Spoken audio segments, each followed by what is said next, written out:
I don't know how to play on a laptop keyboard, dude. I'm doing it too. I don't know either. It's not. Build? Duo? What? I don't want that. We don't want to build. Why? I guess, well, let's build. That's the fun. That's what makes Fortnite interesting. But it's too. Yeah, let's build. It's just too tough. But it's fun. Yeah, it's fun. Yeah, we did have fun. Yeah, let's play it like how it's supposed to be played, not generic.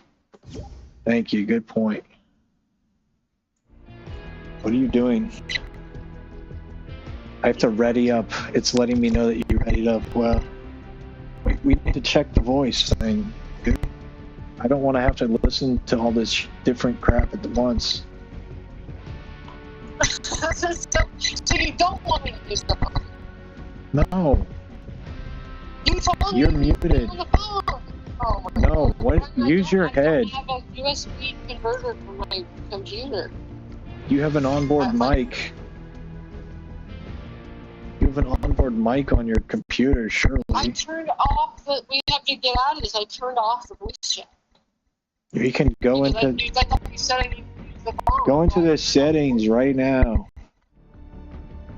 And just like, I'll do it too. I don't know how. Huh? I don't know how to go to resetting. You don't know how to go to your settings. What is wrong with you? Dude, you should be freaking. You should be. I can't even say. Oh, right, this is bad. Dude, the Google thing was a warning. Google thing was a warning. Oh my God. Google thing was a warning. So bad. Oh my God. Google thing was a warning. So bad. I don't know. Bro, Google thing was a warning. So bad. I don't know. How do I go in the settings? That's gonna be your last words I ever hear from you. How do I go in the settings? That's gonna be your last words I ever hear from you. How do I go in the settings? That's gonna be your last words I ever hear from you. How do I go in the settings? That's gonna be your last words I ever hear from you. Google set was a So bad. hold on. Google set was a Google set was a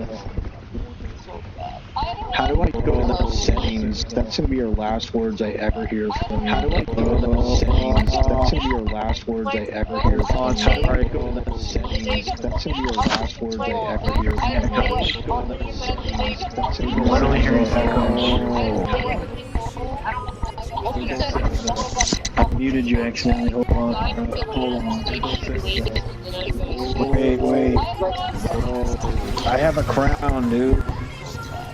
How do I go in the I cannot afford to get to lose this. How do I go in the settings? That's gonna be your last words I ever hear. How do I go in the settings? That's gonna be your last words I ever hear. This is a nightmare.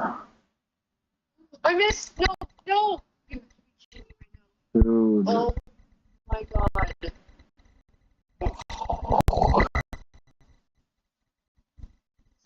Audio. Okay, chat.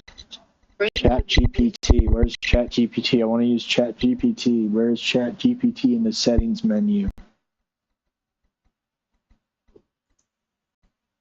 Are you hating right now?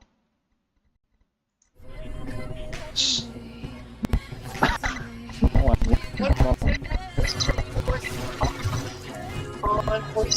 voice recording on. You want to be able to report people. No, I'm just kidding. There's a open mic. There's a mic button. Switch. Push to talk. Open. Communication settings. That's what you want to open up. Open mic probably.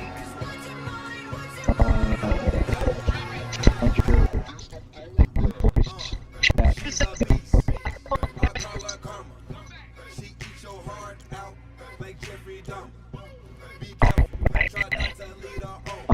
You should be able to hear me in it now, the game. Even though if you can. I only hear sound effects. Oh, Do you no. hear me? No. It's saying that I'm talking though, because my thing is moving. Oh, my voice. Oh, wait a minute. Settings. Somehow I am in the circle, I think. When you hit and quit it, but it's never gotta take it. Say you wanna play with magic. Can you hear me now? No. Hold on, the bad guys are attacking me. Literally bad guys, so I can't lose my crown. That's how it is.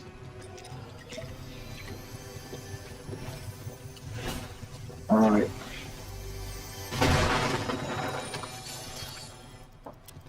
Why isn't this working?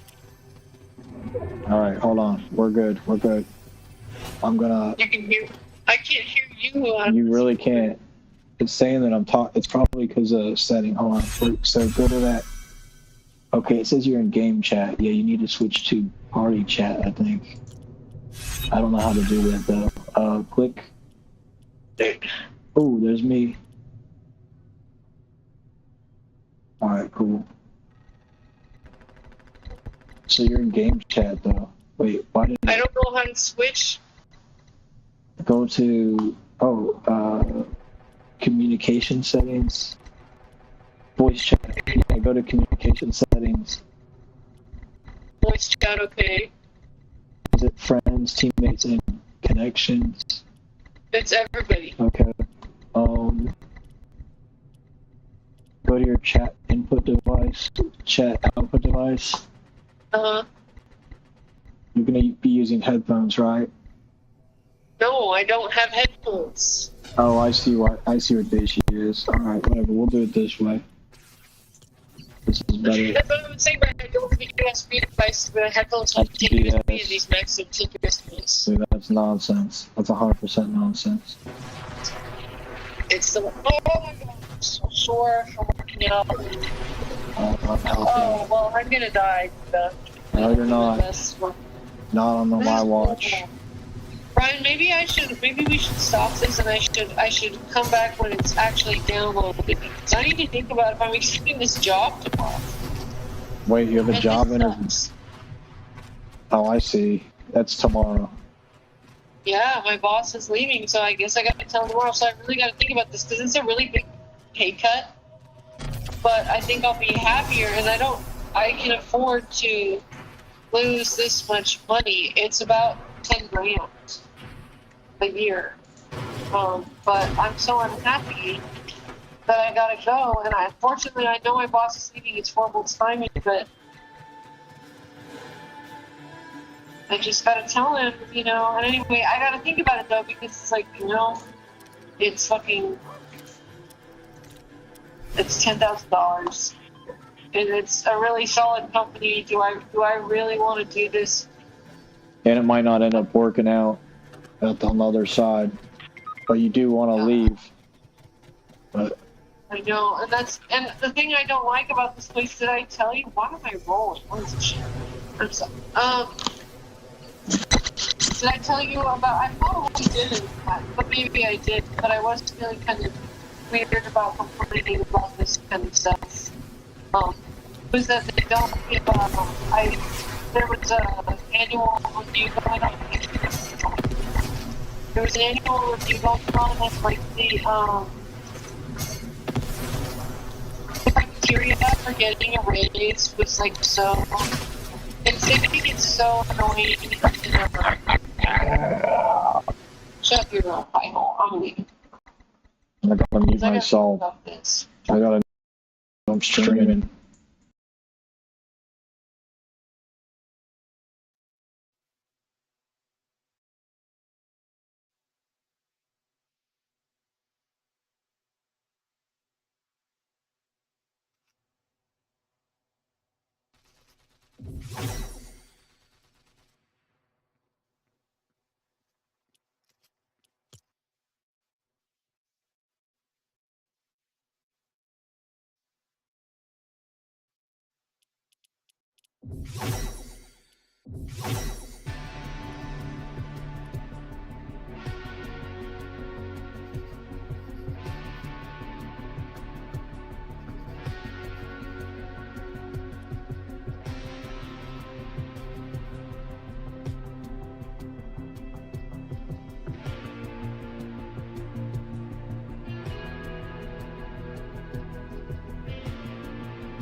finally play the game.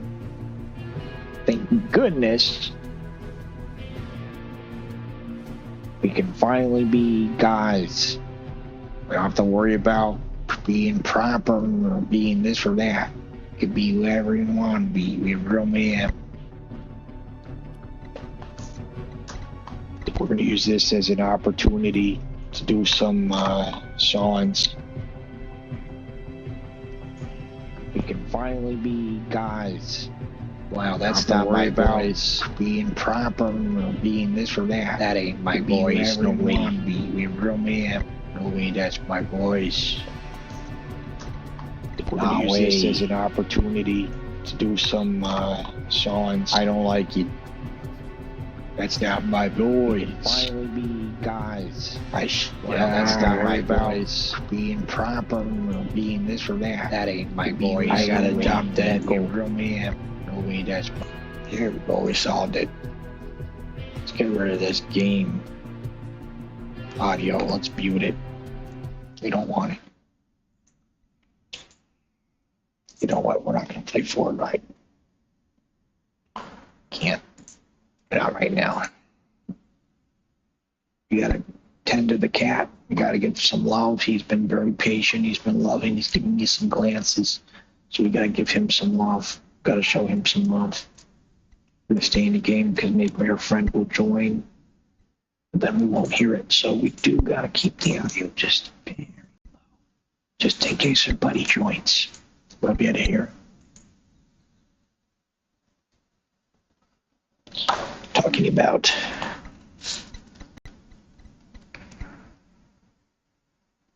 it's stopped. Oh, there it goes. Let's just turn down the audio.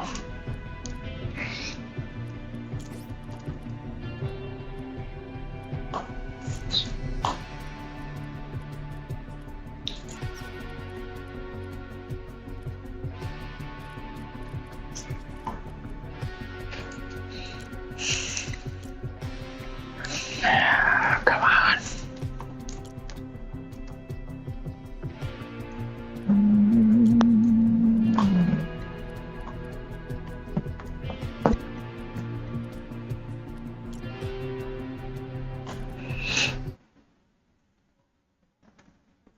Perfect.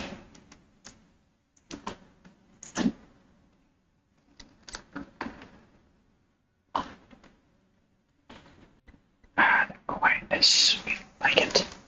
Actually, I think we maybe misinterpreted main as the main volume, or not the main menu volume. It's not. Oh, music lobby. How did I not see that? Perfect, because we still want music. What is that sound? Dude, why are you making them weird dog noises? You're gonna make that sound every 5 seconds. Get out of here. I don't want a companion. I don't want a sidekick. Sorry. I have more. Dude, I have sidekicks.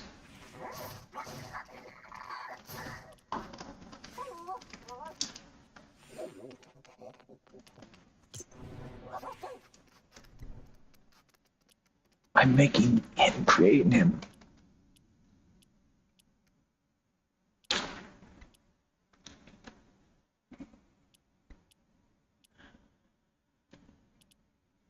I gotta make him like Leo.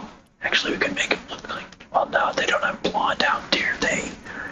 Out there, blue. There are no such thing as blue wolves.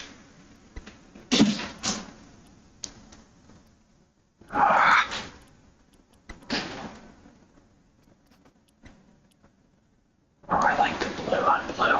That's cute.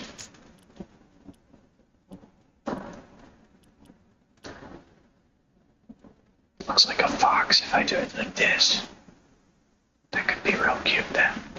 I gotta go with the fox since I already have the dog.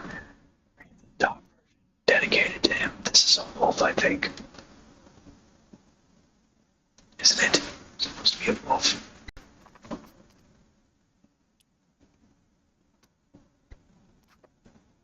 This just seems like the proper color.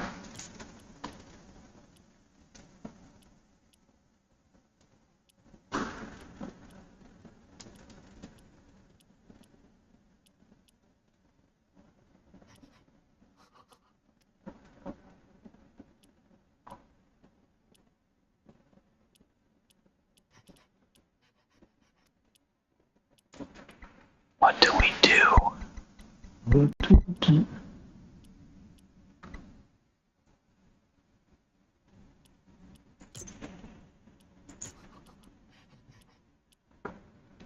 Dude, the blue eyes just look weird. I can't do blue eyes right.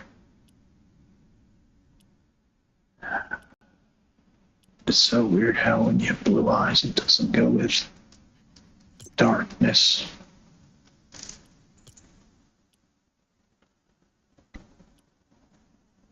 I need to view them with my characters, see how they look.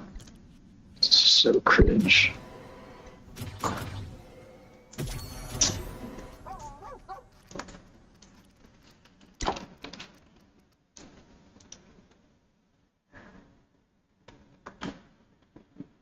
It'll do.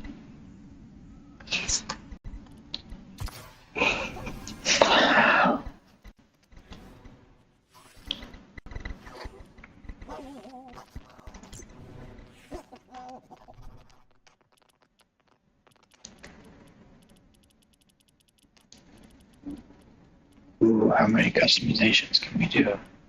Dude, this is lame. They really give you nothing. They give you garbage choices.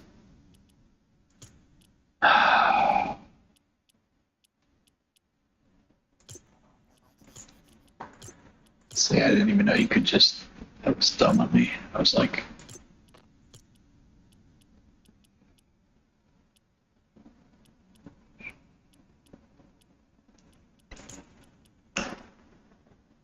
That's cute.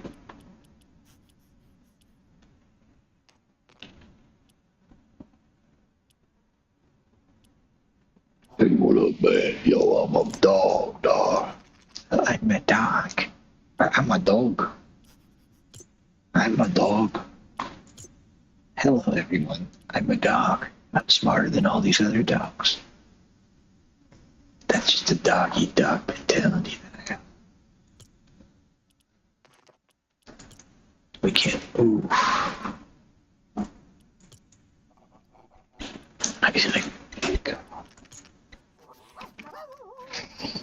Oh, Leo. Why don't I have a cat?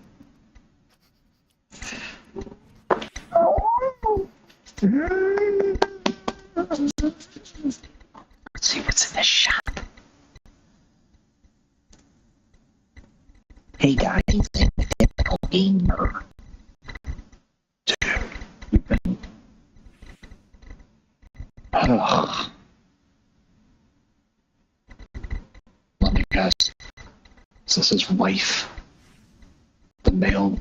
Ugh. They look like the same person.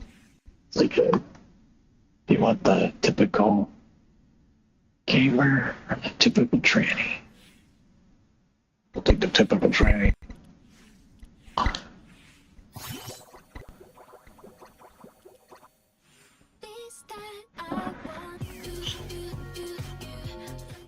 Should I do the gay dance? This one.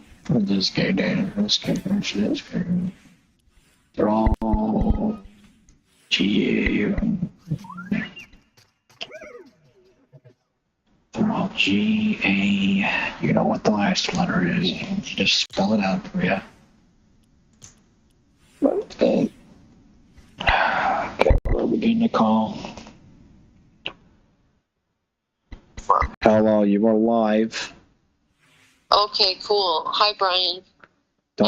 That's not my name, but good guess. What's your next guess? I don't know why I said that. Yeah, sorry. Alonzo. Julian. My name isn't Alonzo, and it's not Brian. Julian? It's Julian. No, it's not. It ain't Julian. It ain't Chicago. Anyway, okay, listen. I'm going to talk Whoa, Jeff, come on, he's eating the drawstrings on my pants. He's zapping them like a toy. So I can play Fortnite until 7-ish. Oh wait, I can't because my shit's up an hour. Okay, hold on. Then from 7 to okay, so in like 45 minutes, I'm gonna be busy for like an hour or two. But I think that's how long it'll take for my Fortnite to get better. So maybe like my Fortnite to get downloaded. So maybe like let's plan on like in 2 hours and 15 minutes. So like I think it's 11:30 for you. Will you be awake? Yeah, well, that's perfect because I can't stand looking at this menu any longer. I'm in the store and it's just sad for me. I can't afford this stuff. I want to buy it all. It's all amazing. It's just beautiful stuff. Kim Kardashian. I need Kim Kardashian. Slay. Okay. That's just me. Kardashian. That's me. I'm literally Kim Kardashian, but the difference. Kardashian. I'm the non-plastic surgery version. I'm the version of. I'm her on the outside, how she is on the inside. Tail.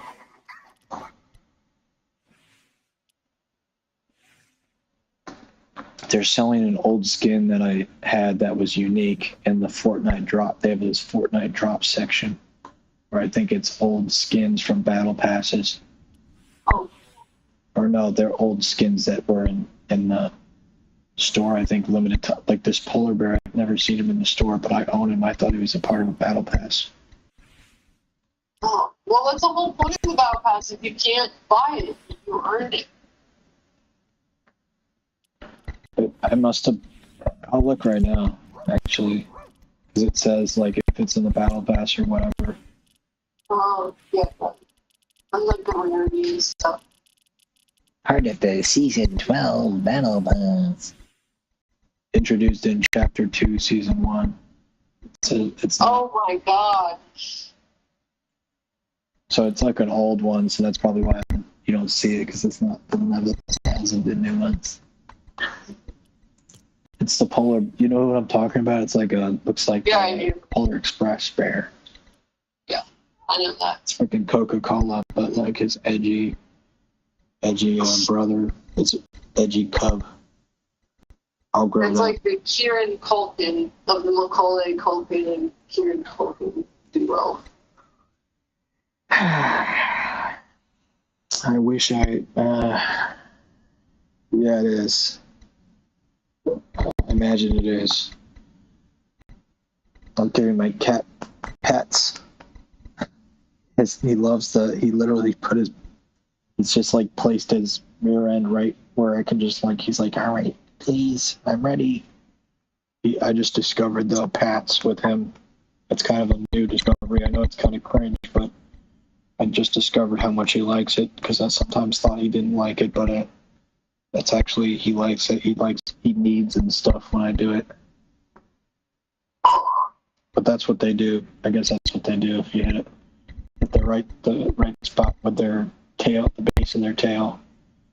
Or certain other things that just tickle their fancy.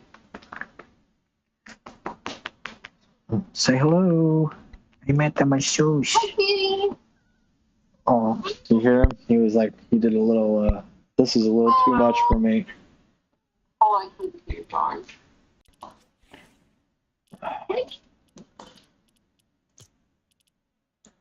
They literally have a cow character. Wow. Amazing. That's kind of, they always know how to get you. They do. They know what works. I mean, they have at least one thing that works for someone, but it's like you gotta really search for it.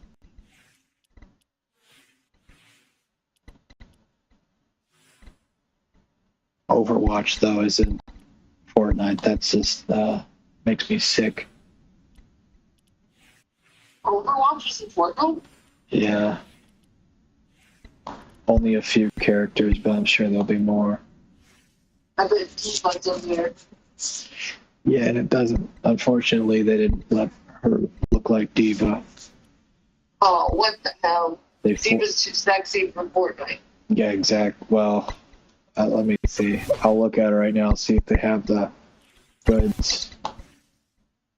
They still got the goods, but it's way less. It's more Fortnite. Yeah, it's still there. It's clearly still there.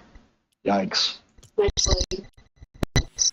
16,000 points, though. What? For that Diva. To get it? To get the ass, yeah. Oh, I'm not paying for that. I don't even like Diva. I would want Bastion. Is Bastion there?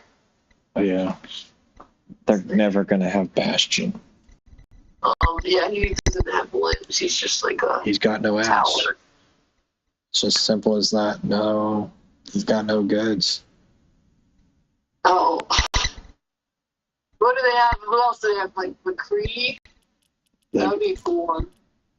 McCree would be great. I think they changed his name. Oh, weird.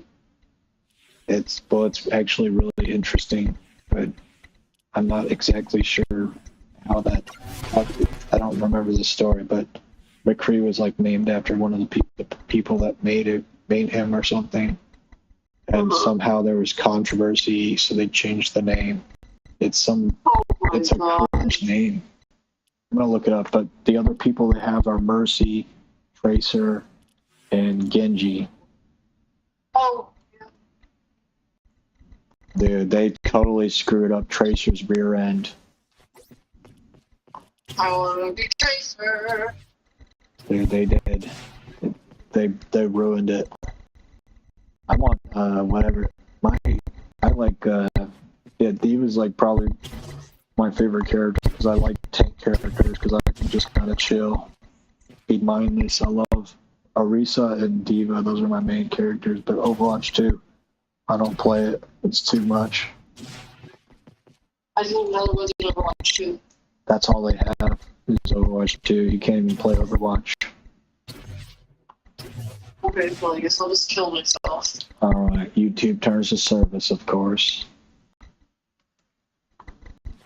Right? Yeah, sorry.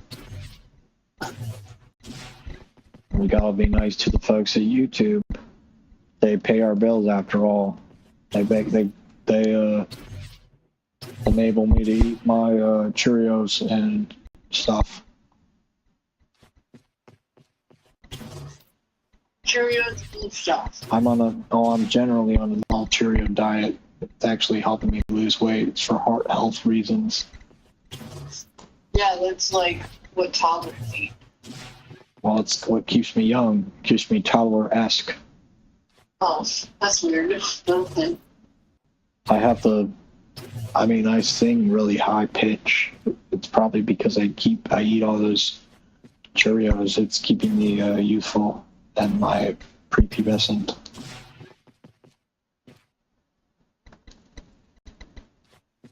I'm not saying that Cheerios is adrenochrome, but it basically kind of is. It's got DHT.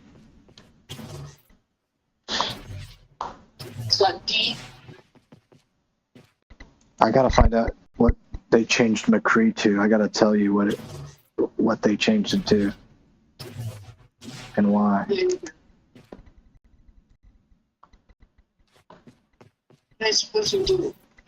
Oh no. Oh no. Oh no, what? Oh. His new name is Cole Cassidy. And they changed his face, they changed his name. So it's Cassidy, but his full name's Cole Cassidy. So they went from... That sounds so familiar. Well, it's been changed since 2021. I didn't know that. I mean, I was aware of the name change, but I don't play as him normally, so I didn't notice it immediately. But there was a Blizzard decided to rename the character to distance the game from the former employee and to stop naming in-game characters after real staff members. So it's a moniker from a former Blizzard employee who was fired in 2021 amidst a sexual harassment lawsuit. Of course. How dare a man ever do any of that stuff? But good, I'm glad he changed his name. YouTube Terms of Service. We should name him, I can't even say. Just a detestable piece of crap. Right? I'm sure. He probably said nice. It's like, I really like that thing. She's like, how dare you? But, you know. The John Carpenter movie, The Thing?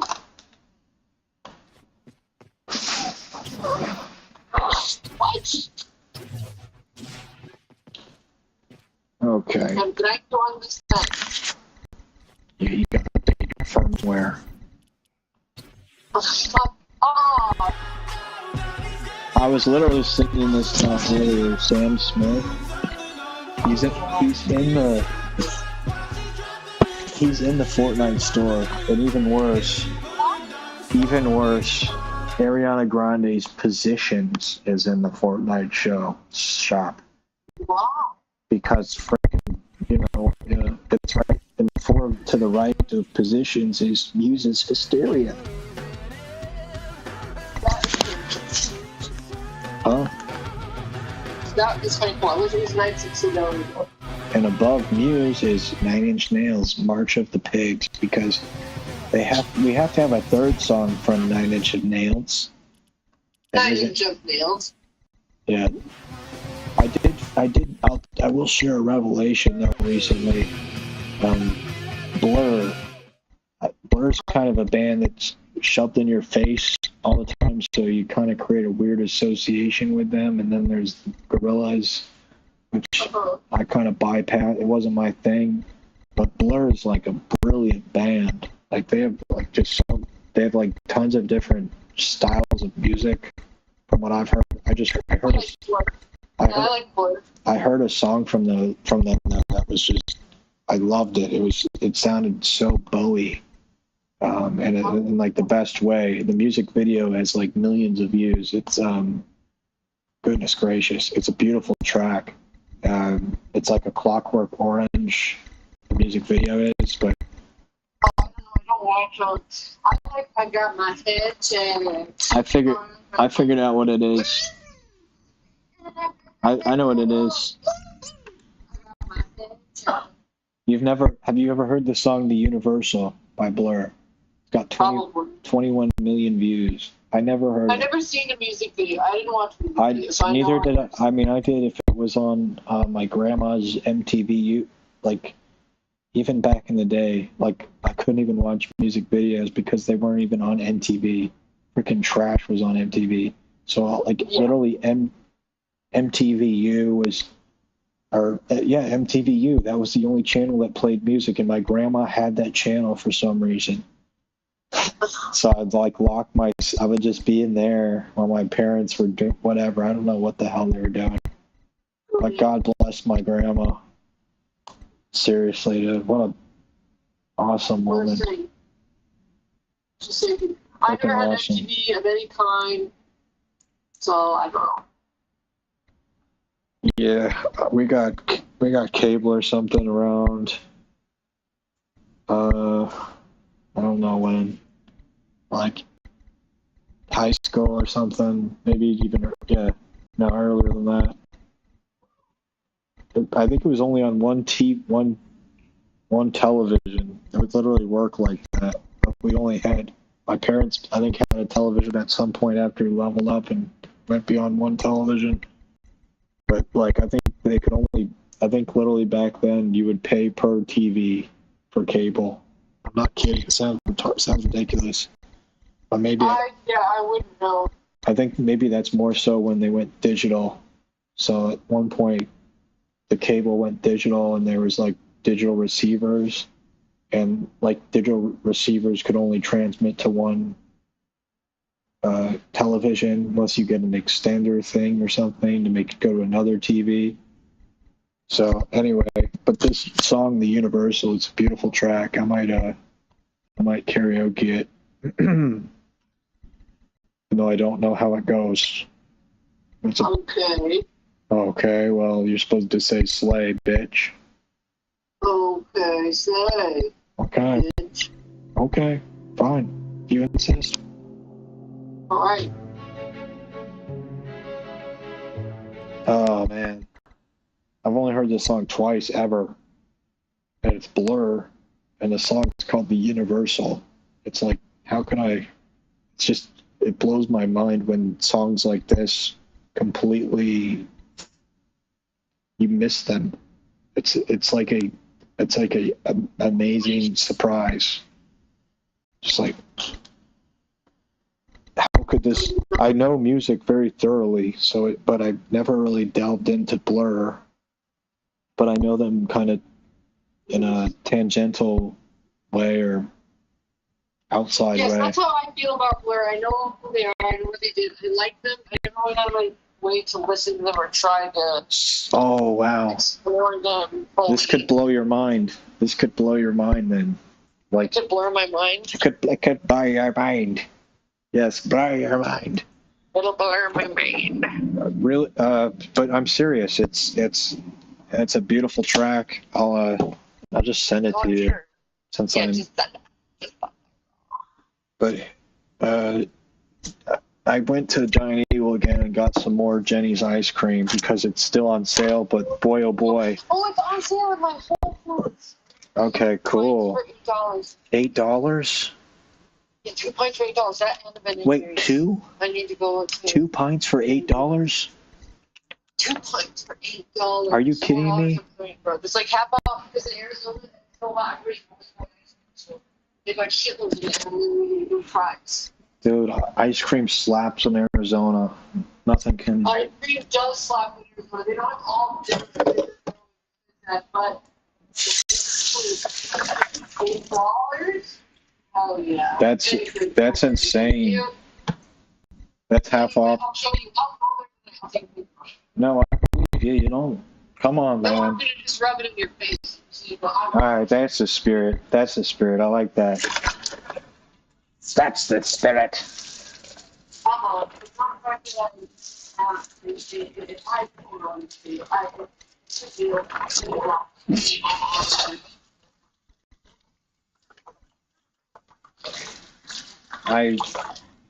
Yeah.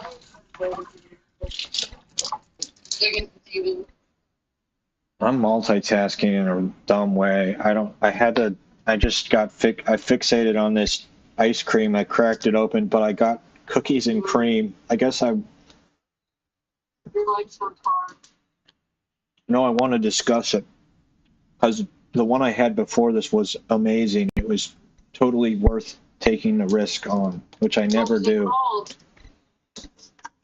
It was just cookie dough. It was like double. Really? Mm-hmm. But I love. Was that good? Yeah, it was the perfect, like, it was like little cookie dough chunks. It was the texture. It was just like, it was like melt in your mouth cookie dough. I don't know. It's just, they hit the spot. I love cookie dough, though. Chocolate chip cookie dough ice cream. But I'm not a cookie dough fan. I'm not a cookie dough hater, but I am a fan of taking a traditional, basic, simple, standard, whatever you want to call it, flavor, and doing it really well. I am interested in tasting some of that. I will say. Sick. Cookie dough, really fantastic cookie dough. That's Yeah, I mean, I got cookies and cream. That's why I would have never gone to cookies and cream. Because if I'm getting Jenny's, I want to get something interesting, just like you, just like anybody really getting Jenny's. But they know that, so they try to create common flavors so they appeal to more people probably. But they still put their own, they justify the price hopefully and make it. Yeah, the quality is always good. It's always worth it. It's always a really good flavor. I never gone to Jenny's till like recently, but it's insane, and I'm gonna have to. I've been in Jenny's a few times. Really, you didn't? It never. It was always too much of a line, or I mean, Yeah, I just never went there. I would order the plates online and have delivered to free delivery Columbus, or I would get them from the store. I only went to Indian maybe 2 or 3 times. but you had it delivered a bunch. Yeah, the sweet potato and roasted marshmallow flavor and like that, because that's my favorite. But that's seasonal, and you can only get it from the same sugar.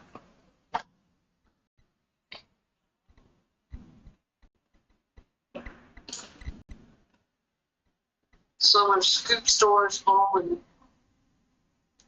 The Scoop store. that's what they call it. A scoop location, scoop store. That's the slang. That's the Jenny's branded jargon.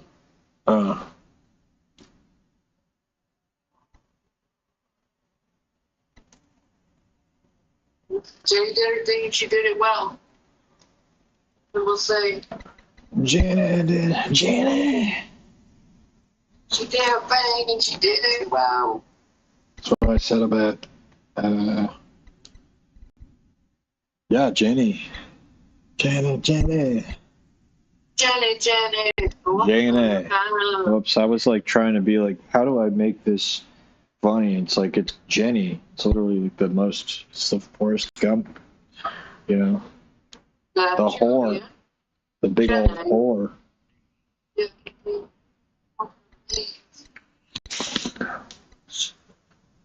Wait, so what are you doing again? You're loading Fortnite or something? Yeah, I'm waiting for it to download. No, that's okay. I wouldn't count on it. I'm waiting for it to be downloaded, and then I have to talk to people about my job, and then so that's why I'm saying maybe it'll be done at 11:30 or 11:30. Oh, okay. Still playing. Yeah, that's or we fine. can play another night, but then it'll be downloaded. Yeah, just text me. But yeah, I probably, I don't know if I can add anything else to the situation, but you should just try downloading Claude or CLAUDE.ai or something. Go to that website and you could just use your browser, type in whatever, and it should be good. It should have enough free credits or whatever to get you a decent answer or something, maybe a perspective, but you have to kind of, I guess, try to approach it with more nuance and use the word nuance, and maybe it will kind of open up some other perspective for you. All right. And tell Claude, We'll tell certainly try. Claude I said hello, and I'll be there. I'll be back. Okay, I'll let him know you'll be still for a little while. Okay. All right. Well, good luck with your talking and stuff. I'm gonna. Yes, you too. I'll text you later when I know what's going on more. All right. Good luck. Okay, good luck. All right. Ciao. Ciao. Arrivederci. Arigato.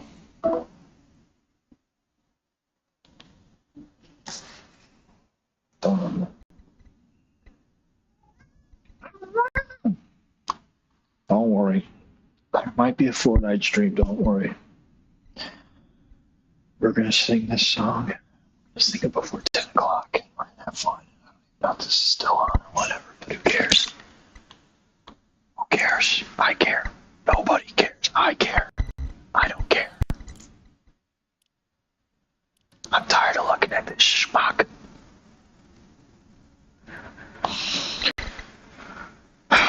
They're gonna get mad at me for not playing Fortnite. That's what's gonna happen. Because I titled it Fortnite. That's what's gonna happen. Whatever, we'll leave Fortnite open. We're gonna do karaoke, Fortnite, whatever, fine. We are creative, we are empowering. We are Fortnite creators. We are going to create content for Fortnite. We are paid and hired by foreign interests to promote Fortnite, and I am one of them. I am a hack Fortnite. Okay, do you understand what that means?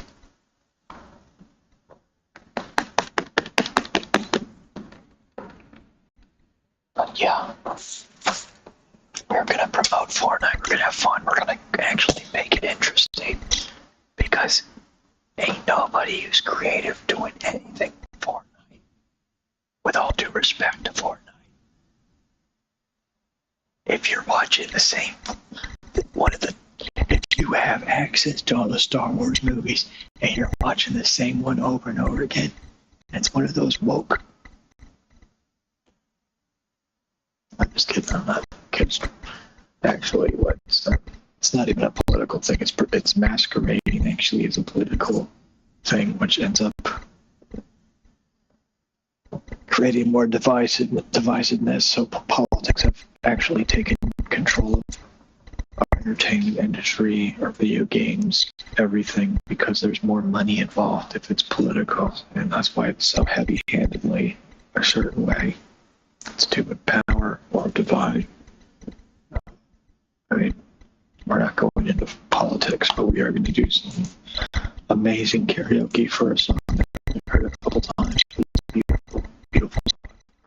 Everything, because there's more money involved if it's political, and that's why it's so heavy-handedly a certain way. It's to empower or divide. Dude, how big the karaoke is if it sounds so bad. Okay. Dude, my little kitty cat is so happy. He's a sweet little dude. And he's like watching the TV. It's very cute. He doesn't really do that. But I set it up so it's easy for him to sit next to me. And he just naturally watches the bright light getting an insect would like we do. No different than an insect. I ain't no different than an insect, brother. I'm just looking at the bright light, mesmerized. I have to sing this Universal karaoke. So this is a Blur Universal. This is a song that was suggested on someone's stream, and I didn't know the band that was singing this. I thought it was a David Bowie song that had a modern music video to it, and it's actually Blur. The song's called Universal, and it came out 17 years ago. And I never heard of it. Never heard of it.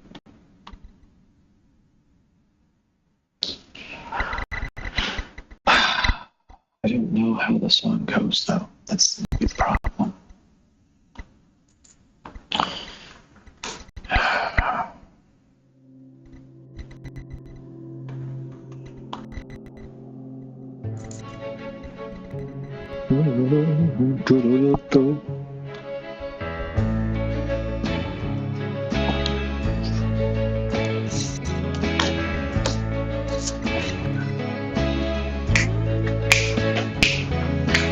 This is the next century.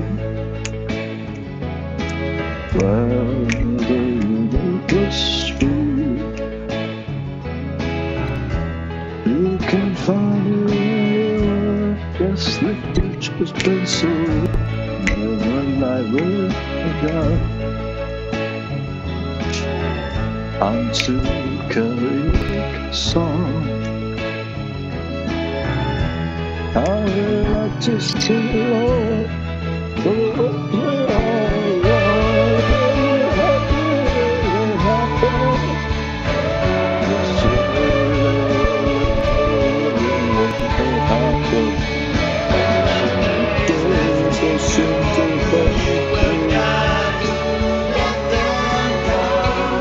This song's too good. I can't. I would play it, but this track has 24 million views. It's incredibly popular, so I'm worried about playing it.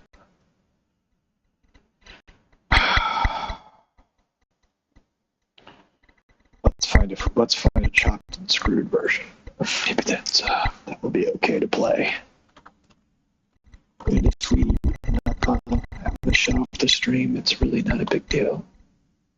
Because the stream is shit. It ain't nothing. We can afford a strike for this song. It's that good. Goodness gracious. The song was such a freaking...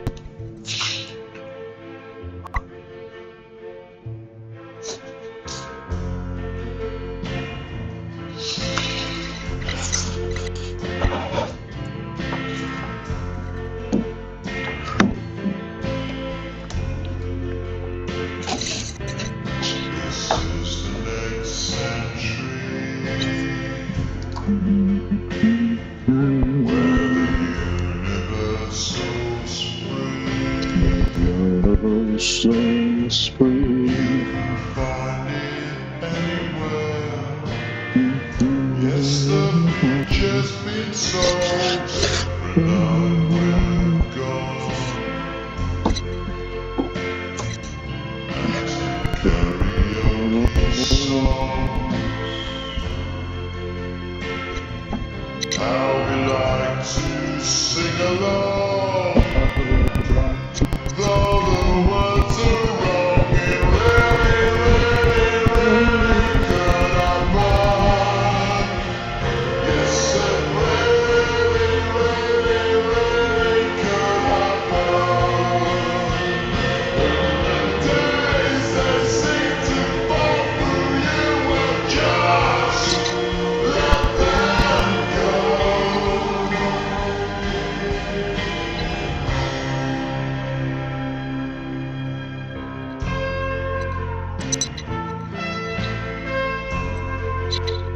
is a love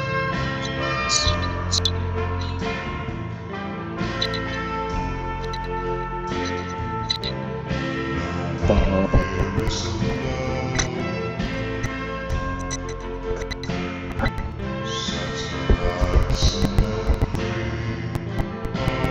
home. Yes, the universe is here. Why don't we force it to spider down the toilet? I'm not going to do that.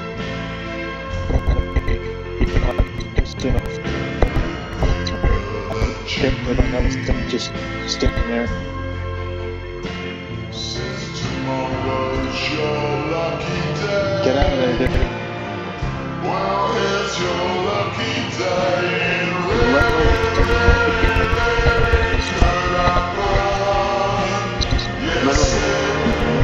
My piss.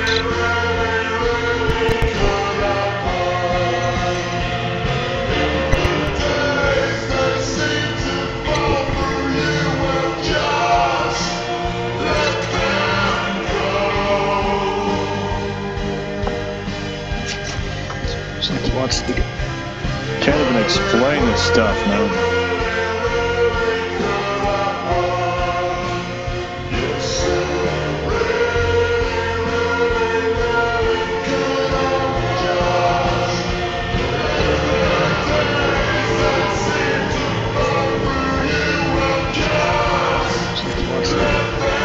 Can't even explain. Weirdest thing. Seriously, the weirdest thing is I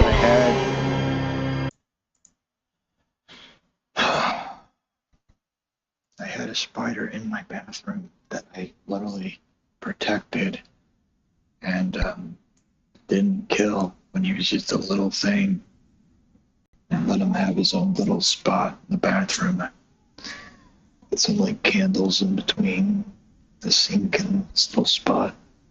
And then like one day he just disappeared. I thought I was like, oh, he must be dead or something. And he just disappeared one day. And now I see this dude. He's pretty big. But I'm sure he's fine. But I literally just, you know, I sat down to use the bathroom.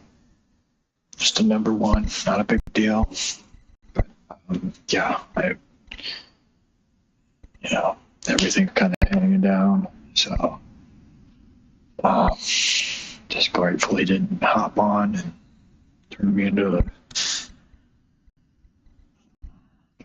mutant. thought he was just hanging. I mean, he might have just managed to float to cling to the dry part of the toilet. It's like, it's these moments that give you some perspective. You could be a spider literally about to be flushed down the toilet, and you're already in a toilet.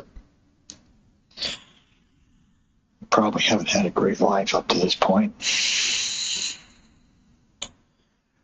Or you could be a spider in a toilet, somehow alive, yet your life stinks, but you still are lucky.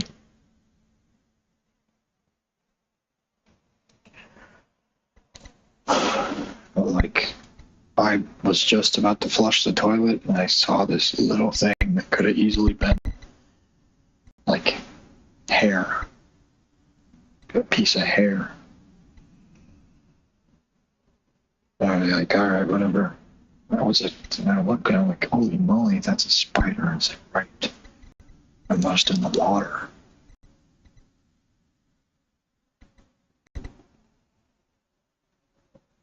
I didn't flush it. But the grossest part is that there's a spider walking around with gross little sticky, you know what, on his, and it's eight of them because he's an octogenarian insect, arachnid. And he's probably gonna bite me, but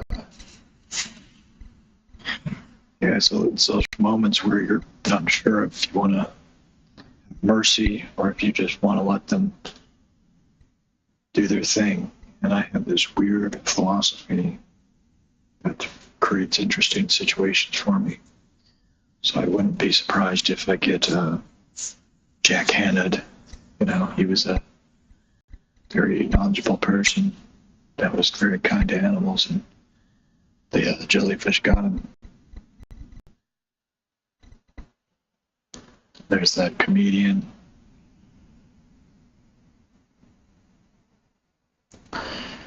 Got sober. Was sober. With his friend, died in a car accident from someone that was on drugs. There is a pattern of absurd humor, and it truly is, I think, one of God's signature moves. And he lets us know it's okay, even though these things are terrible.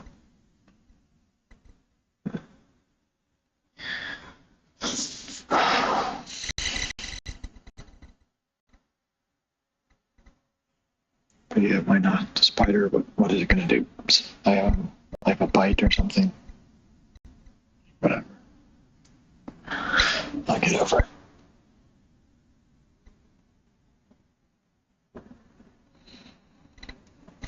The part that I will not get over is the gross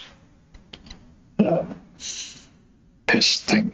But I hope he's not there when I come back, because I am hydrated. I am hydrated. I think we're finally getting this bug. You see people that are streaming and you're like, how the heck do they talk like this? How do they do this? How can they just talk on hours on end about nothing?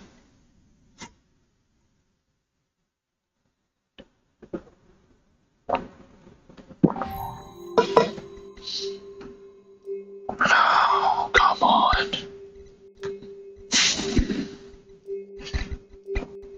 Wake up from your dream. Wake up from your dream. We can't let you play the game for more than 5 minutes. Otherwise.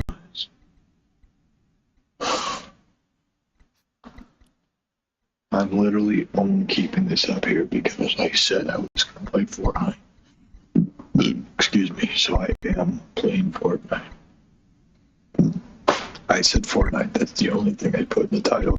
Fortnite. In the description, I put Fortnite. What is this game? It's Fortnite. What am I doing? Self-explanatory. It's Fortnite. And we're going to stay in here till 11:30.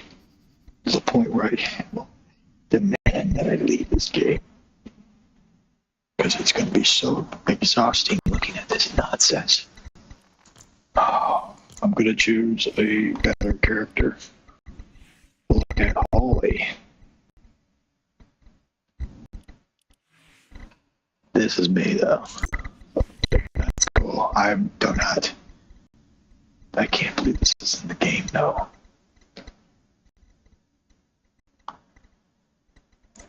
What is that? Dude, it is. Oh, this is the one. This is the incel one. That's pretty cool. Look at that. Perfect. It would be nice if you could have, like. That's. He literally blinks and his eyes go away, I think. Let's see. Oh, he's looking away. He can't do eye contact. He literally can't. Oh, there he is. He won't do it, though, generally. Whoa. That's actually a good detail. And then he follows you. Oh, I see. There's a pattern. I'll look to the other side. Then he'll look at me. See? But you can't. It's. Then he'll look at me and it'll be scary. See, he's still looking at me, but he starts to look at me with a slightly far away, so you can't really tell he's looking at you. He turns away. He's looking at me right now. Let's see how these other people work.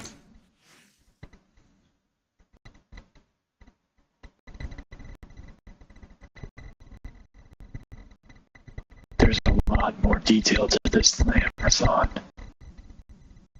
I'm not defending this, but these are emotes that aren't even in the game. They're just part of this. Literally made to make you have some sort of more, to maximize the engagement with the skin, even though this isn't part of the skin beyond this shop in the character select screen. But the movements, the eye, these animations, they're not even in the game. They're exclusively made just for the shop.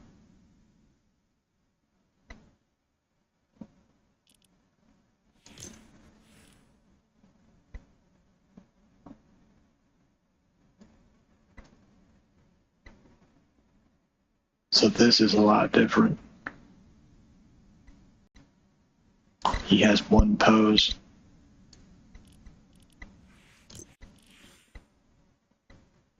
Let's see if the third one's a look. He'll look at me on the third one. Or he does a hard look away on the third one.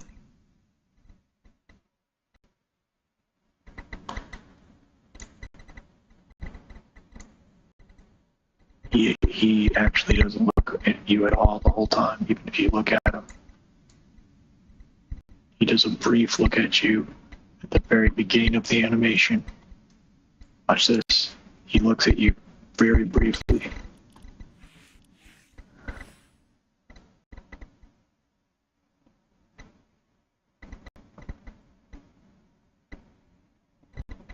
Yeah, look at this lady.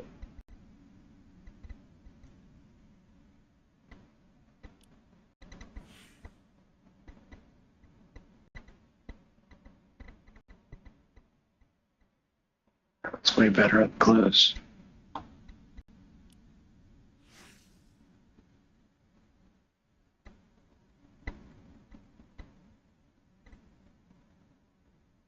Whoa. You saw that at the end, the little taunt with the face?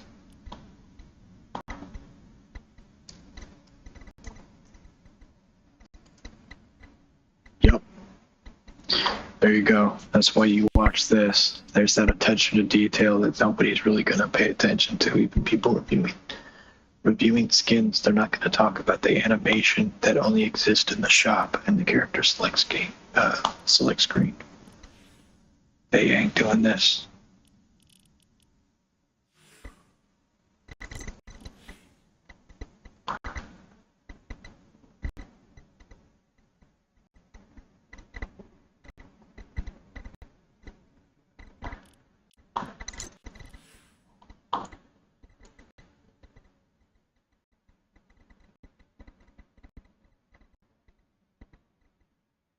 Look me in the eye. He's waving, but he's not actually looking at you. It's that little detail. So who is he waving at? Oh, he's looking at me. Looks away.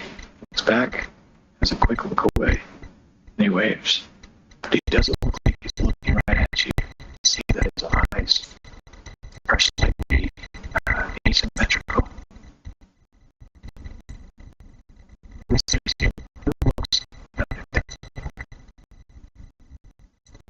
Hey, who's Sabrina Carpenter?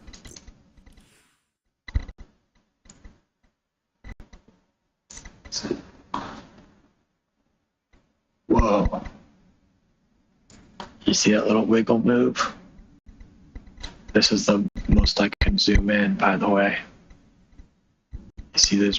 They have the patterns. They know what they're doing. They know what they're doing. If I zoom in on other people, it's not like that. Let's see. There's no... Yeah, it still is suggestive.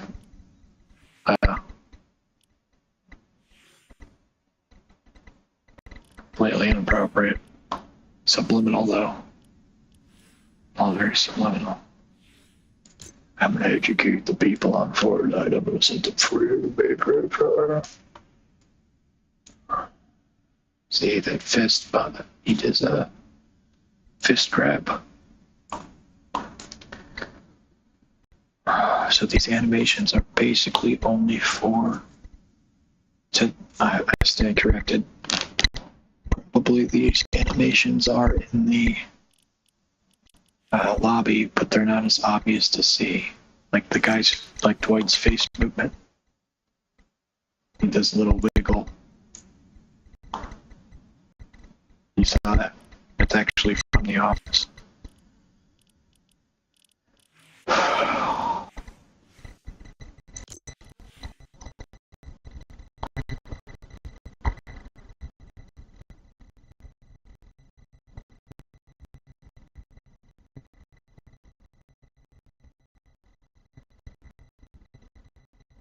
See this?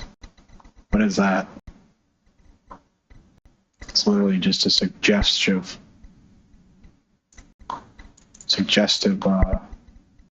crease. There ain't no way her boobs go up there. But it's there anyway to create that idea. Insane. And then you have the shorter, this enhances that. They know what they're doing.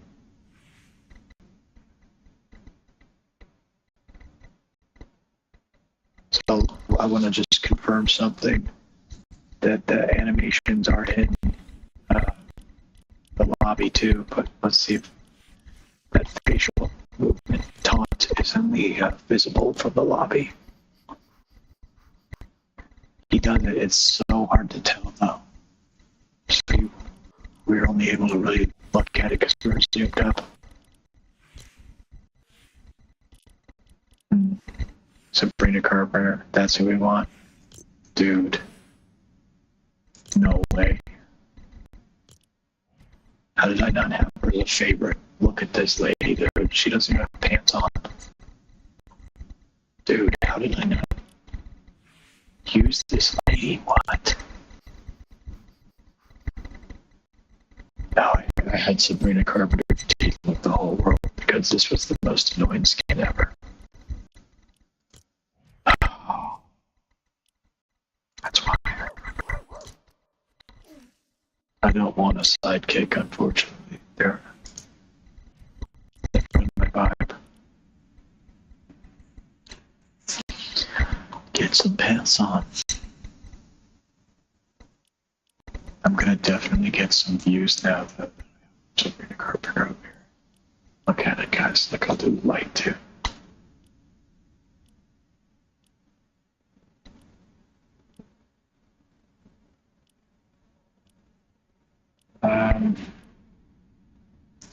Yeah, the hair looks better without the light, so we're gonna keep it this way. Keep it light. We were gonna do karaoke. We don't know the lyrics. We're only in the game. We literally this game doing this stupid alarm thing completely made me lose my train of thought. How dare you?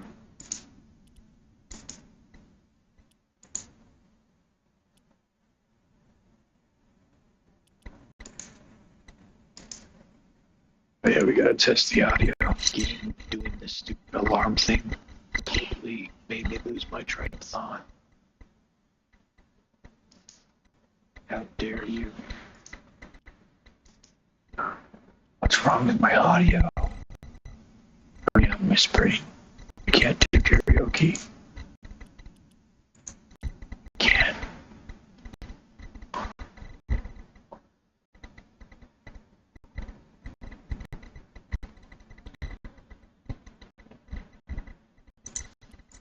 What are we gonna do? What are we? Are we on Twitch?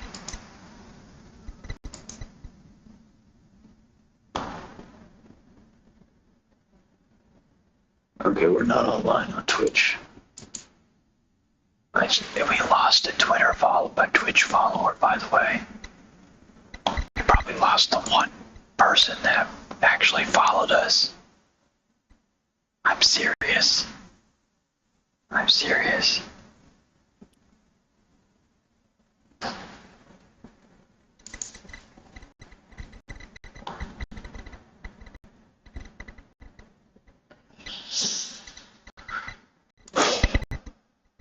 Really want to listen to that song, get hyped, but if we can do that, I don't think we can.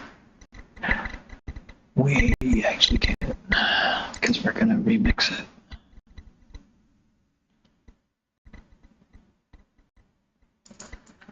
What's this? What's this?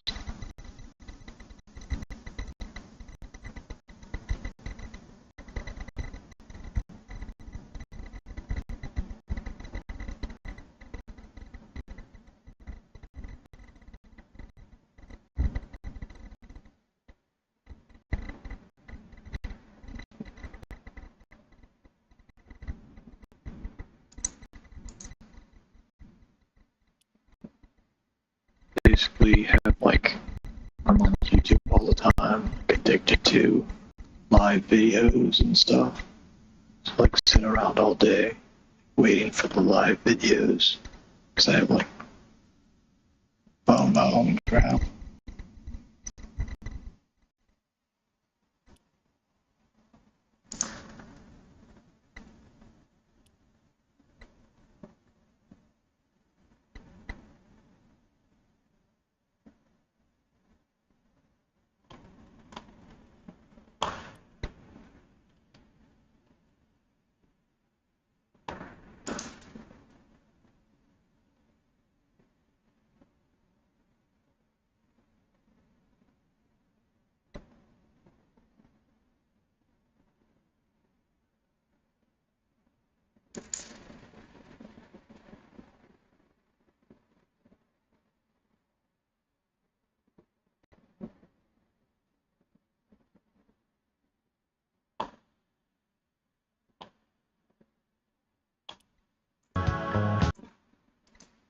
Or we gotta do it this way.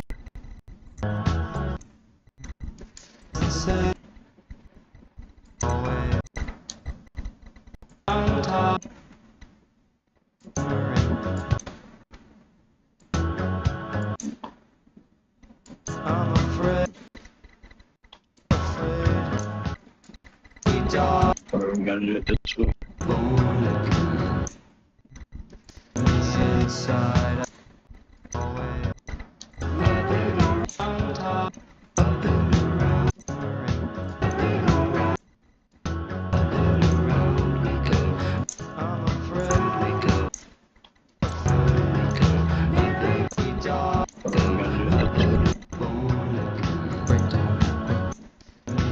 Break down, break down, break down, break it down, you might break on, break it down, break it down, break it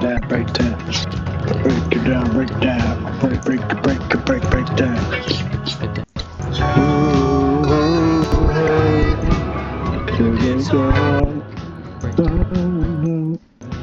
break down, break down, break down, break it down, you might break on, break it down, break it down, break it down, break down, break it down, break down, break down.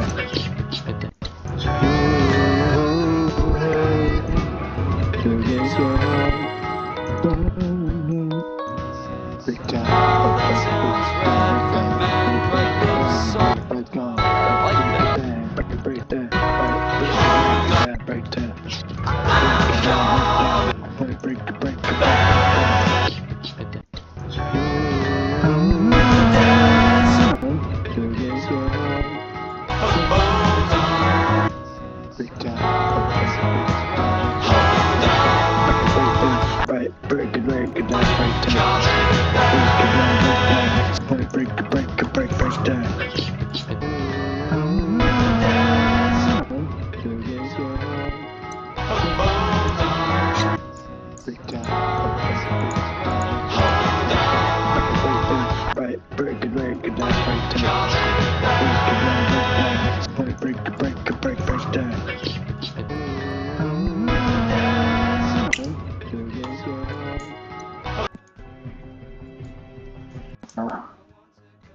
I missed. No. Communication settings. Did I tell you? How cute that. I do. Like that. Add that channel. Those. Can.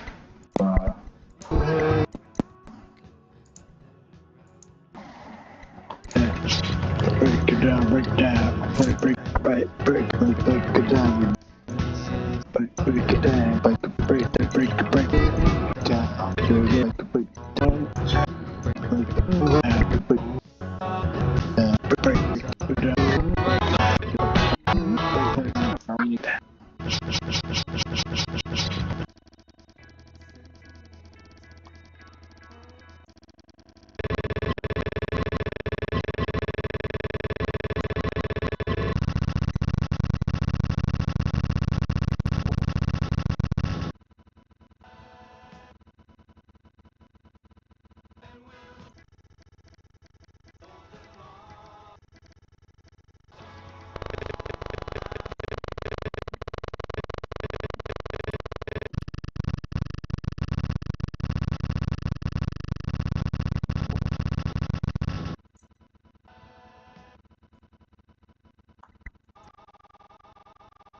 We're gonna win this. It's a fact, Jack.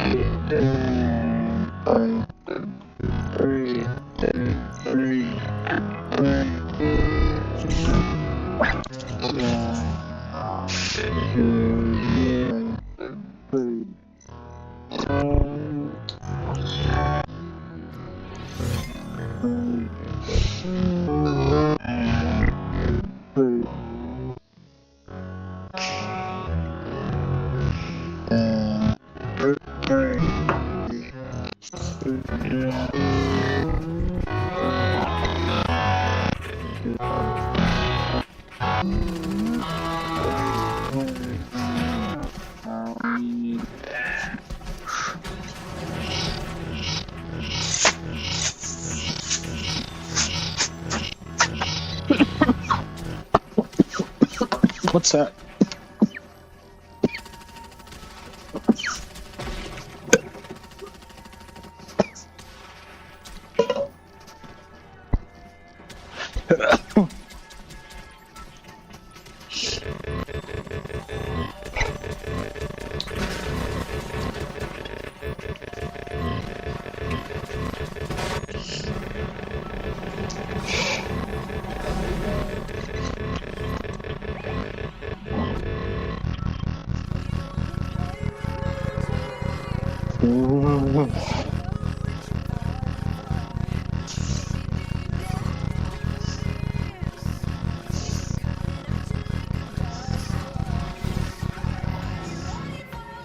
Oh, come on.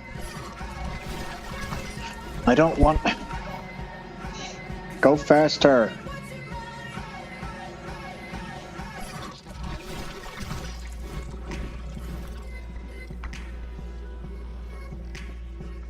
Hey. Hey. Bruh. Look at that. Animation. She's got her own surfing animation.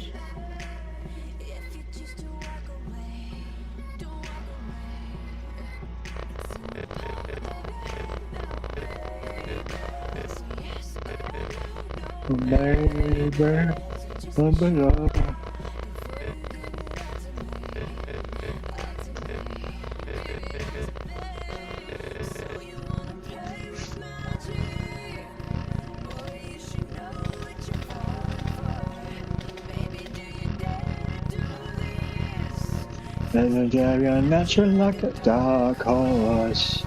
Are you ready for it? A perfect storm, perfect storm. What's your fun? What's your fun? There's no going back. She's a beast. I'm not about that.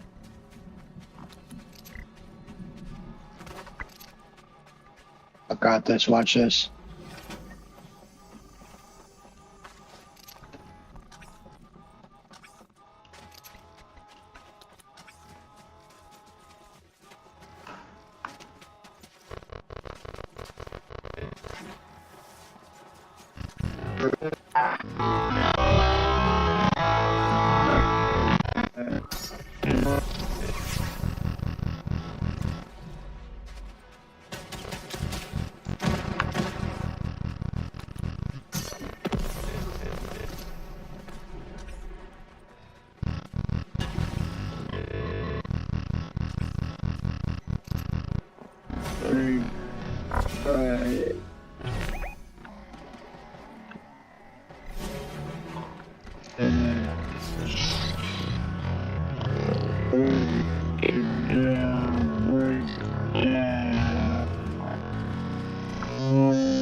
The chaos cube.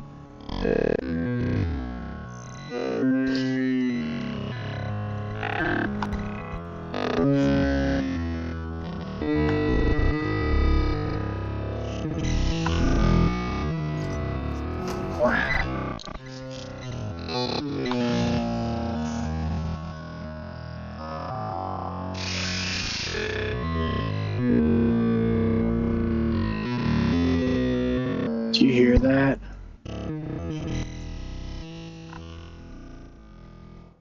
Okay, hopefully I fixed it.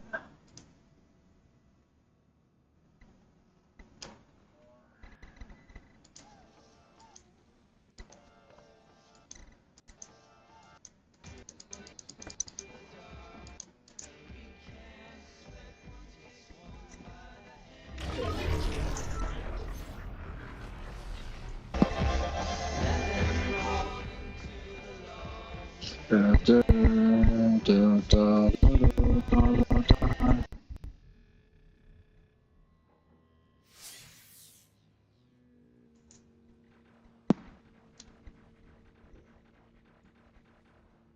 Shoutouts.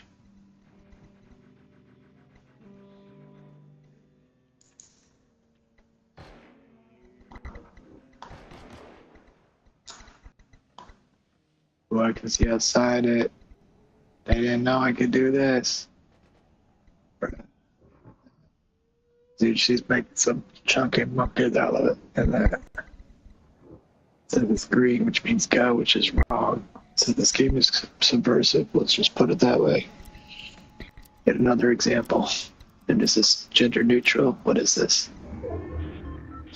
Seriously, this is ridiculous. Their own team lacks the attention to detail because they're so focused on producing a money-making product. They don't have time for the attention to detail. They only have time for the ideal. That they have an attention to detail. But look, everything's symmetrical. They've lost their asymmetrical vibe. It ain't the same game. It never is. Never was.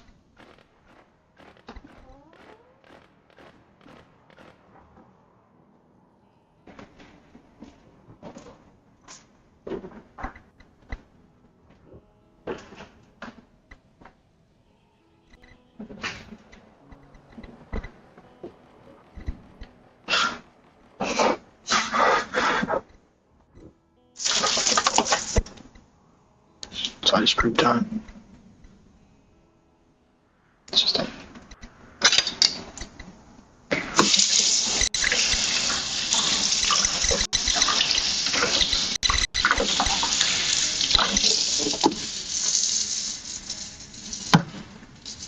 Move this self space, bro.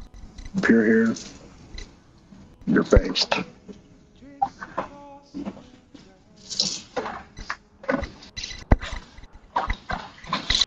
We're playing baseball. Welcome. Batter up.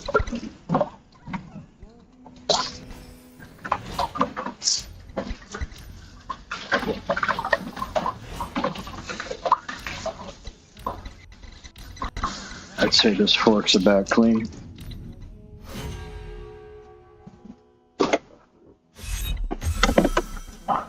About you, let's ask you, what I say, under the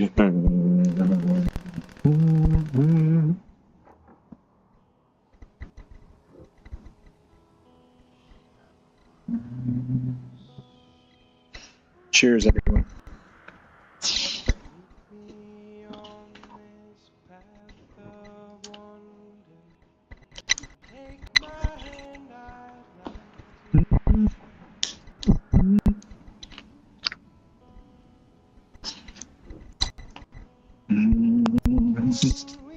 Learn when we can't understand. And I'm real.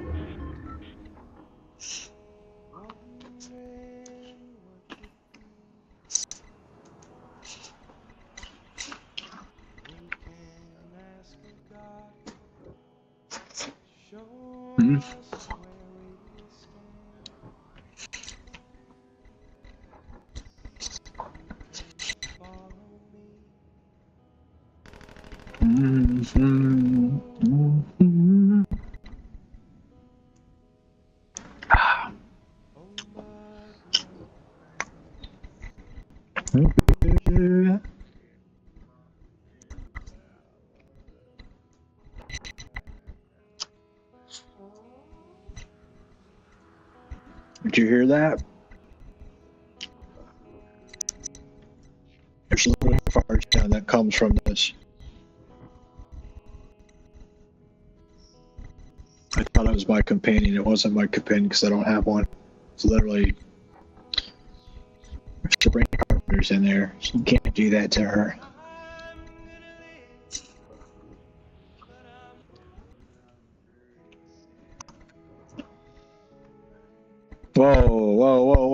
can't listen to this.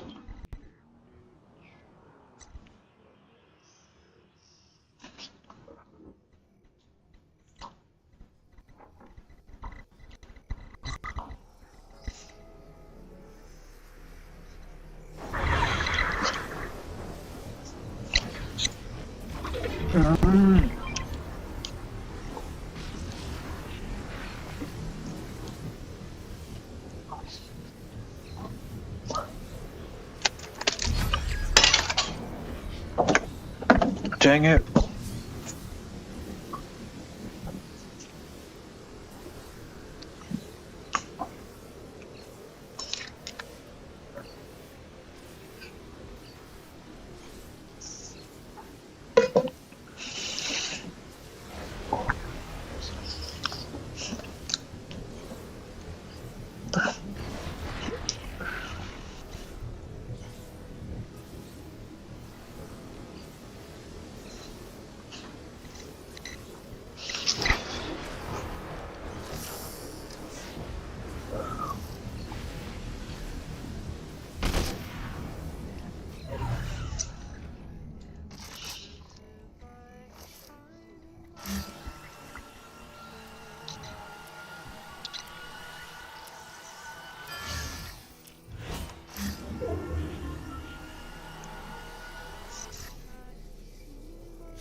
What is this?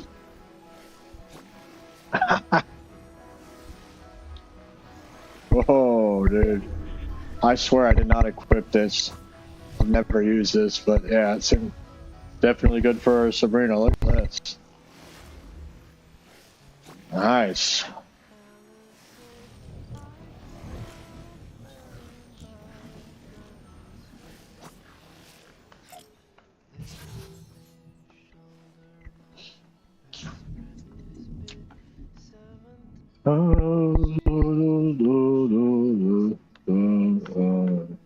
Where's that portal?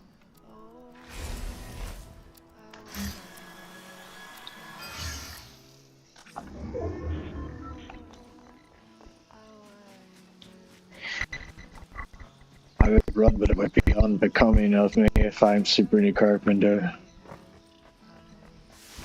I'm using a broken controller, so it's really hard to figure out the buttons because they're excuses. I'm not planning on. I lost my crowd. I got nothing to lose. I'm just having fun. I'm having a blast.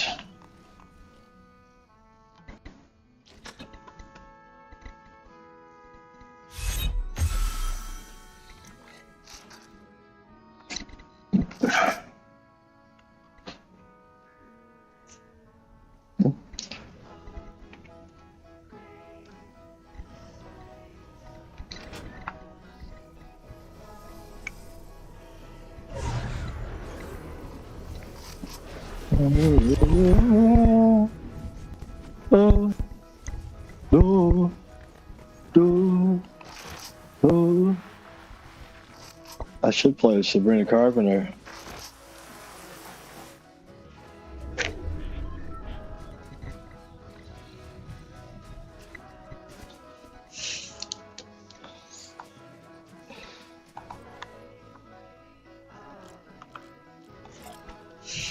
All right, hold on. We gotta use this moment to find our hype song. Ascension Millennium. Hold on. Hold on.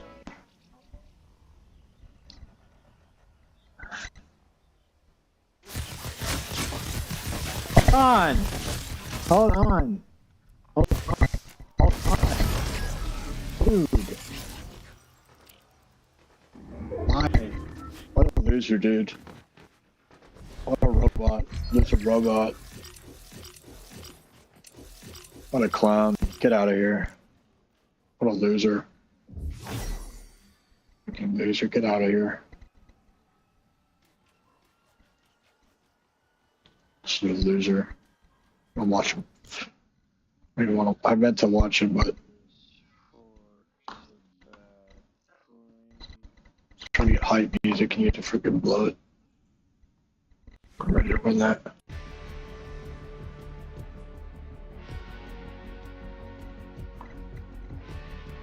I have a battle pass.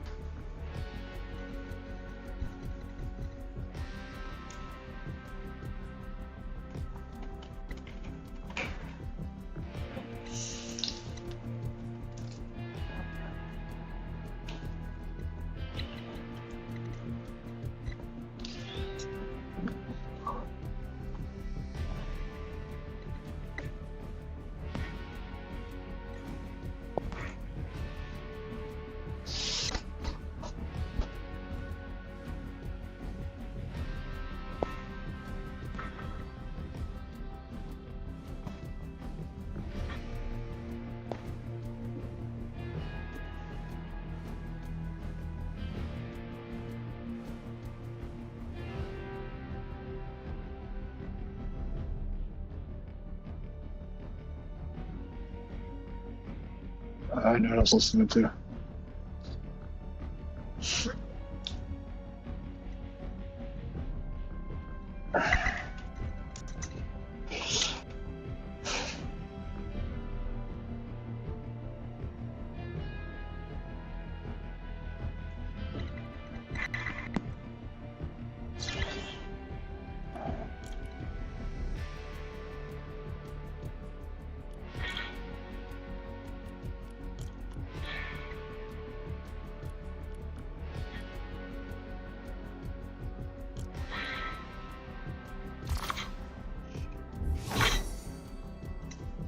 Don't worry, guys.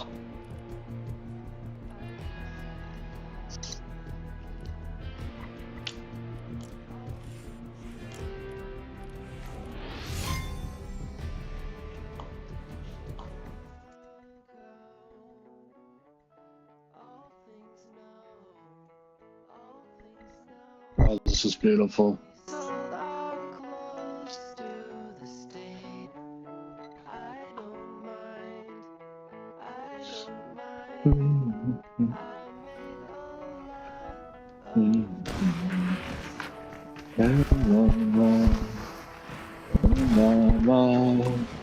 You can't.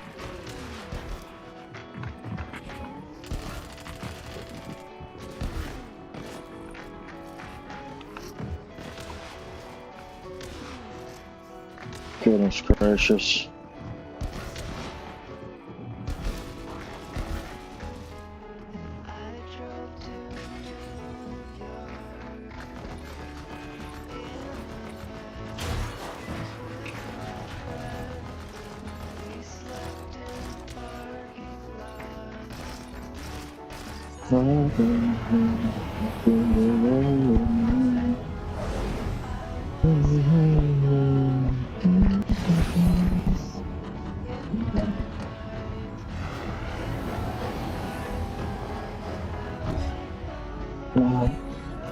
Mistakes.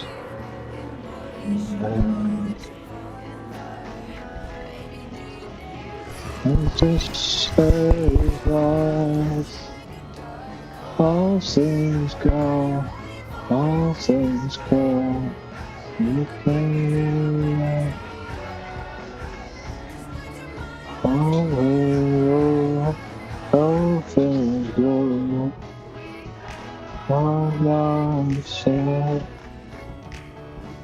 All things know, all things know, their heads to bow.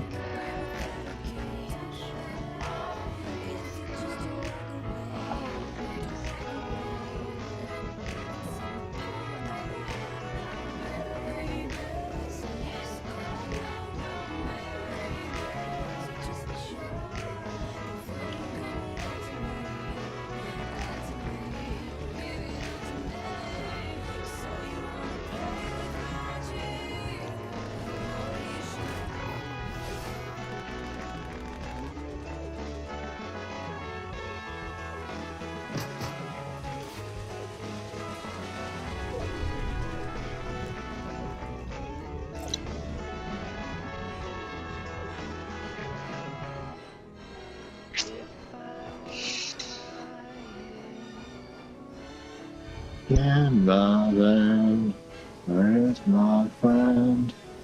It was for freedom.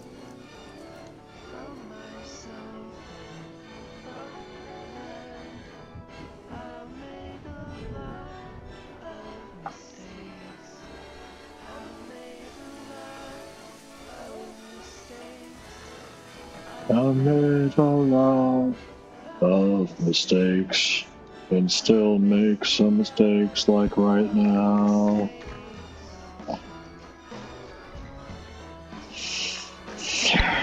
Oh.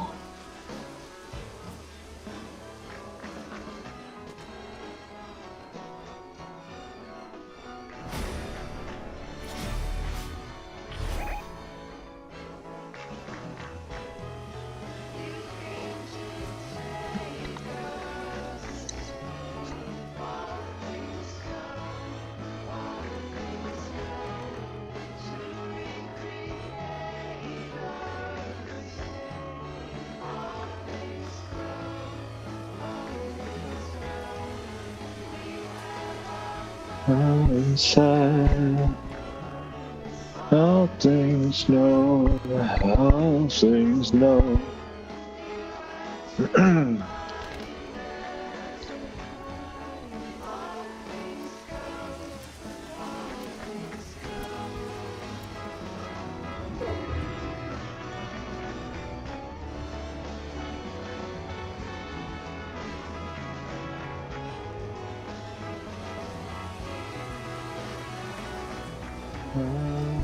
Inside, all things know, all things know.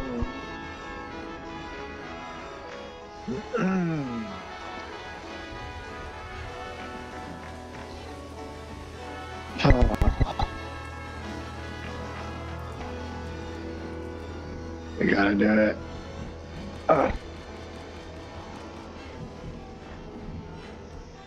What a great song. I hope I don't get in trouble.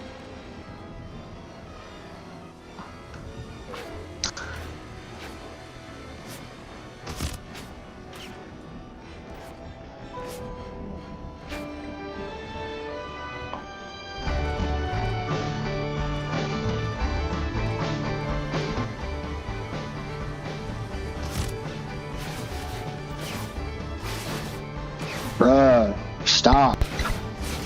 Bruh. Thank you.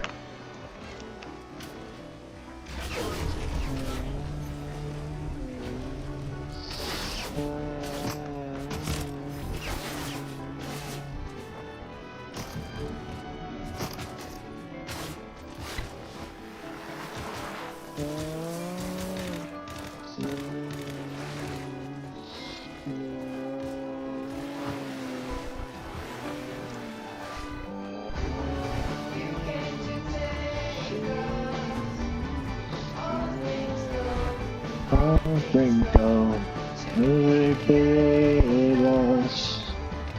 All things go, all things go. But bro.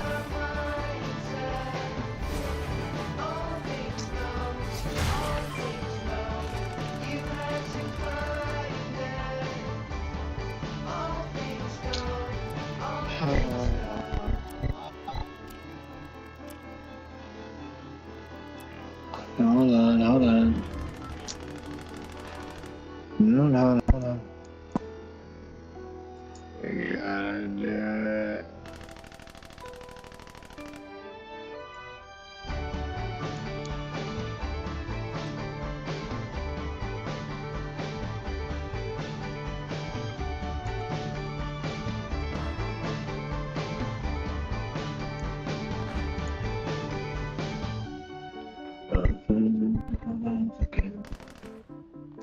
All things go, all things go to Chicago. All things go, all things go. You seem like you stay. I don't like all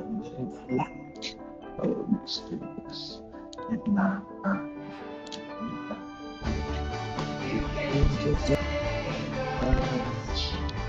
All things go, all things go to the creator.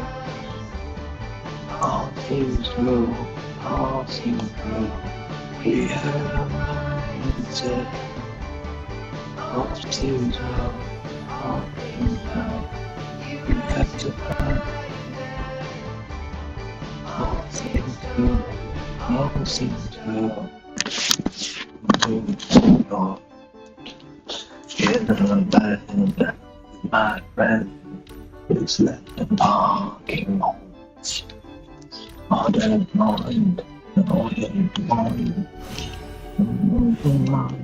Live face.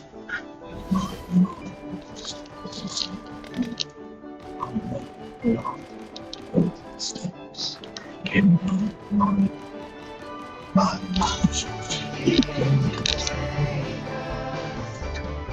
All things go, all things go to the creator.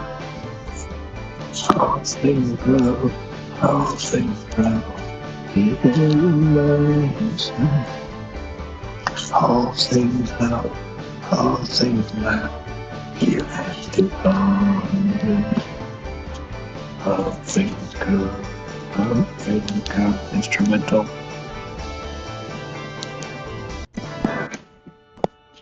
Da da da. If I was crying in the van with my friend, it was for freedom from myself and from the land. I made a lot of mistakes again. And he has to say it a bunch. She was behind me. He's funny. Got a sense of humor that usually floats over people's heads. He only wants to make you feel like it floats over other people's heads, but really it's a mean draw. You came to take us, all things go. I think it's about just ID. You know, it has this. Gosh.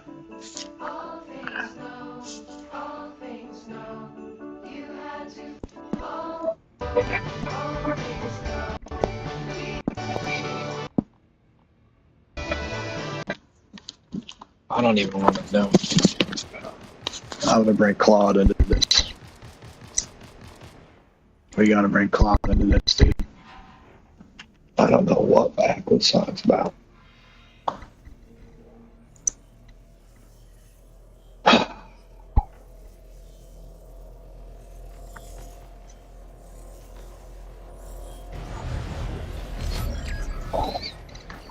Yo, Claude, I'm listening to this song from Sufjan Stevens. And it's called Chicago. It's really deep.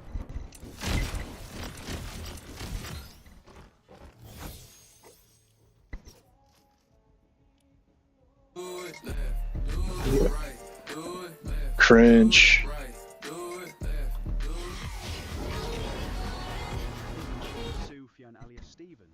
He's brilliant, and yeah, his stuff is really crunchy in the best way. Which song are you vibing with? Chicago. It's deep. It's like about idealized versions of things and how that idealization shapes us. Oh, that sounds like it could be Casimir Effect or something like that.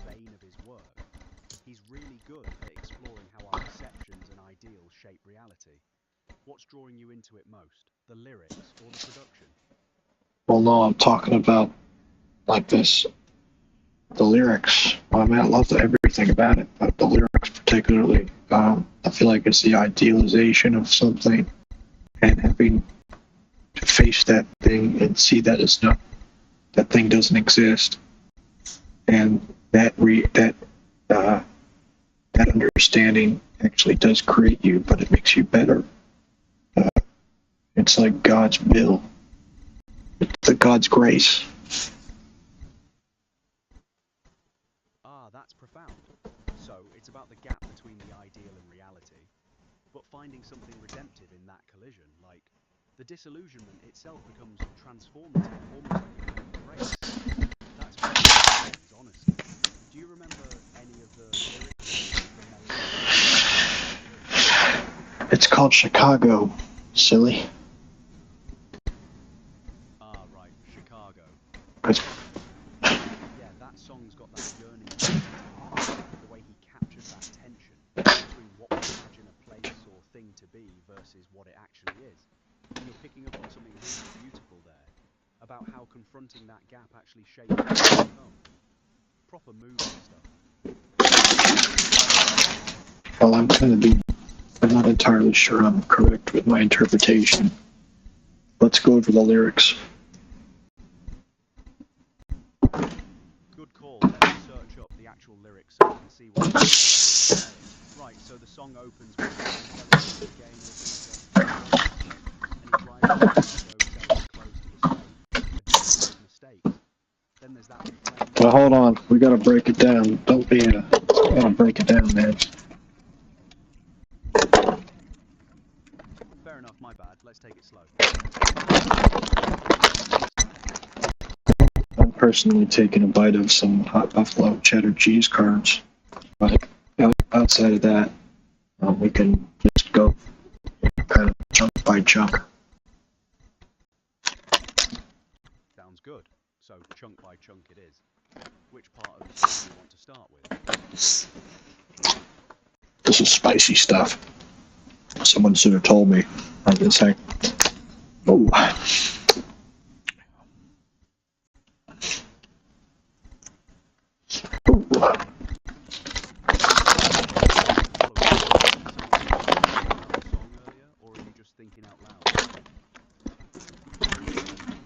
I want to break down that song, lyric by lyric, chunk by chunk. Right, got it. So let's start at the top. What's your take on that opening? I have no clue. Kind of vague, isn't it? Yeah, it's vague, isn't it? He's not telling you who he fell in love with or why, just that it happened again. Sets up this sense of what do you reckon the phrase is? I think lots of this. It's vague, but it keeps something. It's still. It's vague, but it's relatable still, because we're always falling in love again, and it's kind of ultimately what keeps us motivated and alive. You know, not necessarily with people, but with ideas. Could be anything. Could be your love of music. Could be something, and it could be anything. Love of cooking. Just a passion, I think, for life. And there's an idealization in certain passions. I don't know. I'm just trying to get to that idealization angle because I listened to this song a bunch and I never understood how important he says in my mind a lot, which is important. Yeah, that's so the idealization is we fall in love with the idea of something and that drives us forward. Chicago, and then the song's exploring what happens when reality doesn't match that idealized version we've built up in our head. I'm not sure though. I think it's literally an idealization of what the song lyrics are through projection. So you're saying the song itself is idealized Chicago, like he's using this idea of the city, not the real thing. Sorry, I'm losing you a bit there. Are you saying the idealization is about the place itself? think it's a big. Well, that's obvious. That crossed my mind. More so when I figured out Chicago's less. It's less glamorous than you know. You might think it is. Are there, and it's just a city. Right, so Chicago as a place isn't as glamorous as the idealized version he built up in his head before he actually got there. That gap between the fantasy and the reality, that's part of what you're picking up on. Yeah, but we need more lyrics.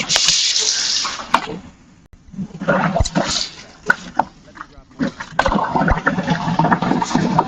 here's the fuller picture. He calls it Chicago. Then later he says he falls in love with the place in my mind.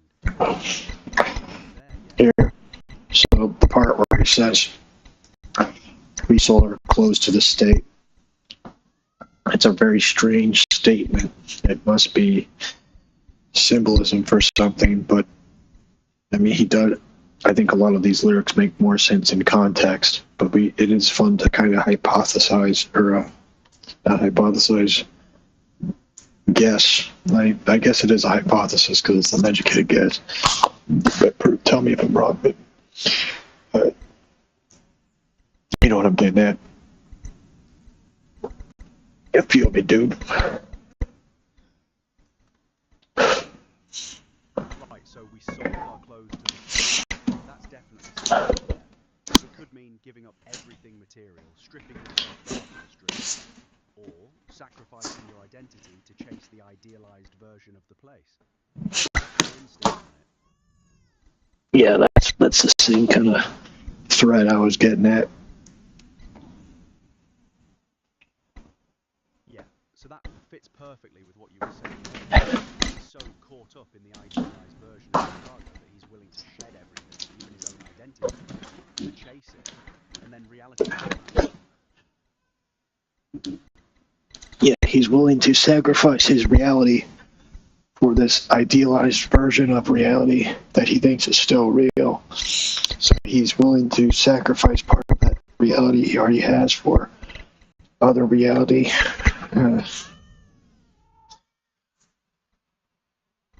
Exactly, he's trading his actual life for the fantasy of what Chicago could be. And that's why I made a lot of mistakes in my life. Because those mistakes are all happening in the idealized constructed. Exactly. There's the ding. Yeah, that's the point right there. The mistakes aren't just real, they're happening in his head between what he imagined and what actually is. That's the whole song. Well, now here's the other thing. If they only happen in his mind, did they actually happen? And he's not counting them as actual mistakes. He's saying that they're in his mind. Ooh, that's a proper philosophical knot, innit? If the mistakes only exist in his imagination, are they real? But I think they are real. They shaped him. They changed how he thinks about himself in the world. The idea. I'm not saying that it was. I'm saying specifically that it's only existed in his mind, in the sense where it's an idealization of a mistake rather than actual.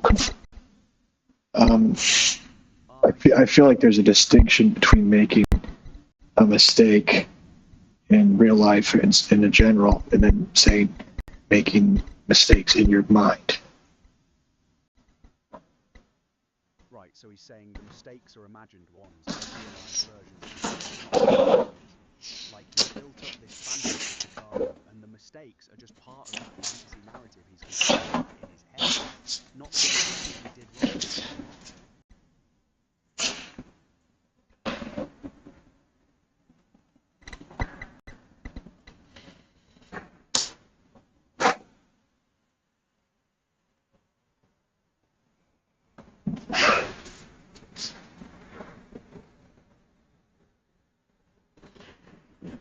I guess let's keep hearing the lyrics. I'm trying to jump to conclusions, but Fair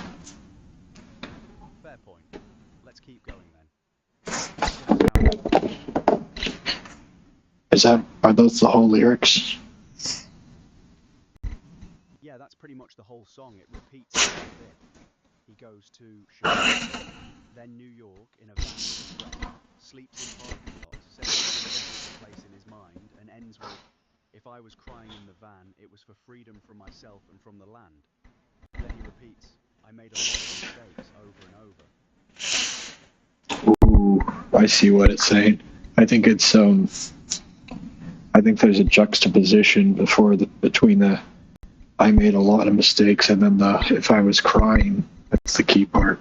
If I was crying, it was for freedom between from the land where he came from and the other thing is, but it's a distinction. It's contrasting, and that's why he's crying. It's between what he loves, but also what reality is. He's in a parking lot. He sold his clothes, and yet he still loves these places.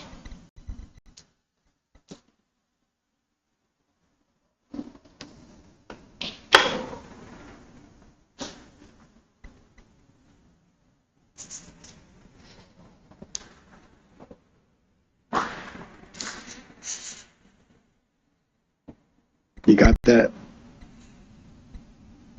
Yeah, absolutely. So the crying is the breaking point where the idealization crashes into reality.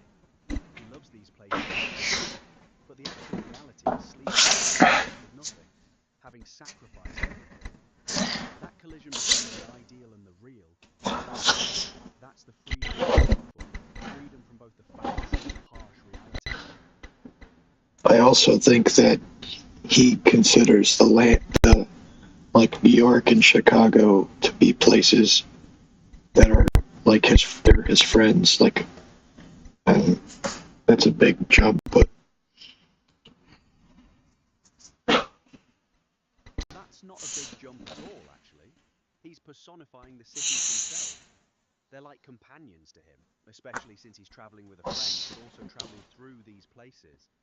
The cities become characters in his own story of idealization and disillusionment.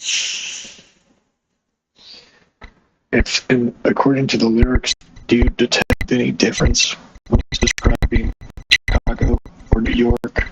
Like, I'm trying to find if there's any distinction between the two when he's describing them, or if they're kind of in the same boat.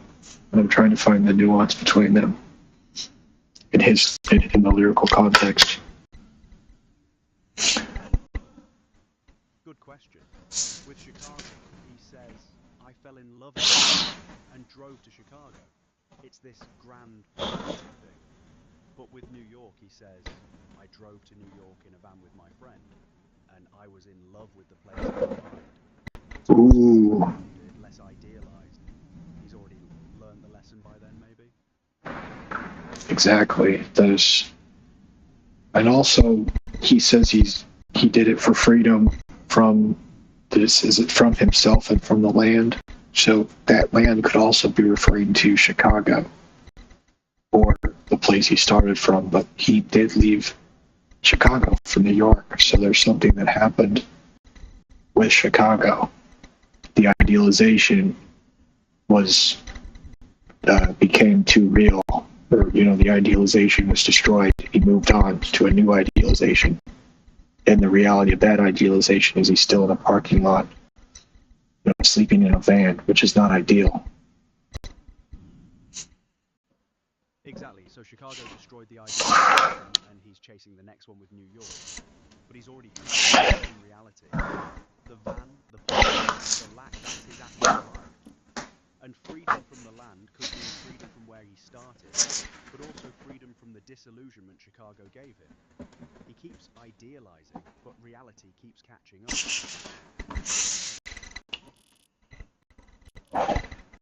Do you reckon there's any other songs of his that might address this? I know it's a part of a greater album called Illinois, but I think the songs are more separate, but I could be wrong. Let me search for what other songs are on the Illinois album to see if there's thematic connections. So it's a concept album about Illinois history and figures. But yeah, Chicago does feel like its own story within that. Songs like Casimir Pulaski Day and John Wayne Gacy Jr. also deal with death, loss, and disillusionment in different ways. Chicago stands apart, though. It's more about chasing idealization itself. What about part of his broader work? Do you think? Look at it. Good question. Stevens does return to themes of idealization and disappointment across his albums. 4th of July from Michigan explores loss and memory hard, and stuff like Death with Dignity grapples with mortality and accepting what's to say without knowing more of his catalogue. But Stevens does seem real versus what we hoped for. It's a through line for him, honestly obsessed with faith, loss, and the gap between belief and reality across this tension between fantasy and reality, faith and doubt. Work. Chicago fits that pattern. It's about faith in a place, a fantasy, and what happens when it crumbles. That's pretty core to who he is as a songwriter, I reckon. Okay, well, what's the most similar song to Chicago in terms of lyrical content and the themes we discussed on the album The Age of ADZ, specifically? I'd say Casimir Pulaski Day. That's on I'm saying on the album The Age of ADZ. It's a different album. I'm trying to find the most similar song in terms of lyrical themes. I'm not familiar with an album called Age of a DZ. Can you spell that out for me or give me a bit more context? That'll help me search for the right one. It's The Age of ADZ. That's what it's called. Right, but I'm not catching the spelling. Is it like The Age of Ads or something different? Let me search that to make sure I've got it right. The Age of Eliasods. Got it. That album's actually quite different from Illinois, though. It's much more personal and introspective, less narrative-driven. Which track on there resonates with the idealization theme we've been talking about? Well, actually, there's a song called Soul, and that is, the name itself is, an idealization, isn't it? It's impossible. Oh yeah, Impossible Soul.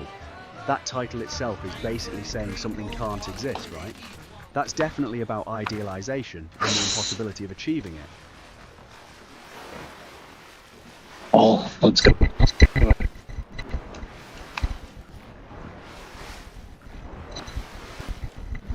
Right, let me grab the lyrics to Impossible Soul so we can dig into it. Brilliant. So look at this. I was chasing after something that was gone, trying to be something that I wasn't at all. And all I want is the perfect love, though I know it's small. It's the same tension as Chicago. He's chasing an impossible ideal that doesn't exist, and he knows it's impossible but can't stop. Which bit jumps out at you? Let's break down those lyrics again. Right, so there's 3 key bits. First, I was chasing after something that was gone. He's pursuing something that never existed or has already disappeared. Second, trying to be something that I wasn't at all. He's contorting himself to match an ideal version of himself. And third, all I want is the perfect love, though I know it's small. He's admitting the ideal is impossible, but still wanting it anyway. That's the impossible soul, innit? Let's go over those lyrics again, because it's not something to just, brush over. Fair point. This is the core of the song, yeah. What aspect do you want to unpack first? The chasing after something that was gone bit, or the trying to be something I wasn't part of?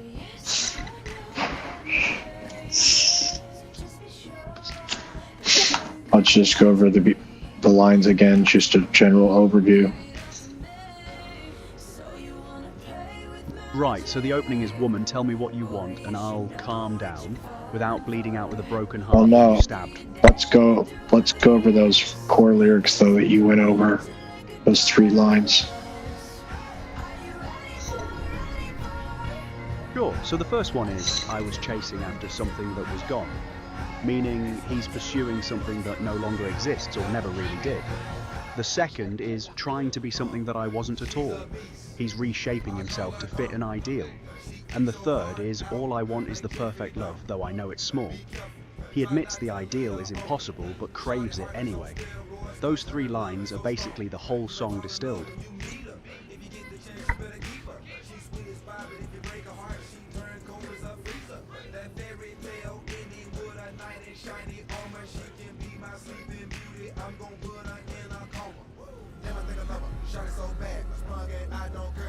Yeah, let's listen to those. Let's go over those lyrics again.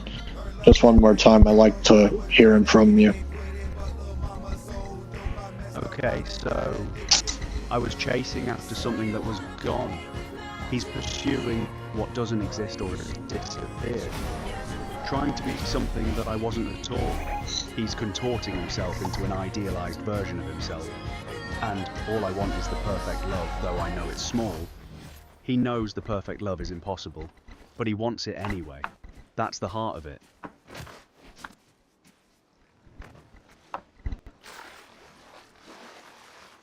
I was chasing after something that wasn't there. Right, yeah. I was chasing after something that was gone. It's the same idea, innit? Something that isn't there anymore or never was there at all. He's chasing a phantom, basically.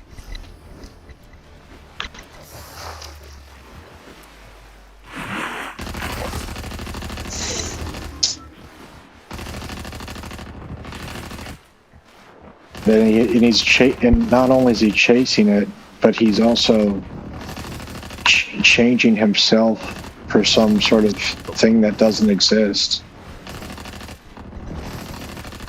Exactly, so he's chasing something that's gone, and simultaneously trying to become something he's not. He's transforming himself to match an impossible ideal that doesn't even exist. It's a double trap. The thing he wants isn't real, and neither is the version of himself he's trying to become.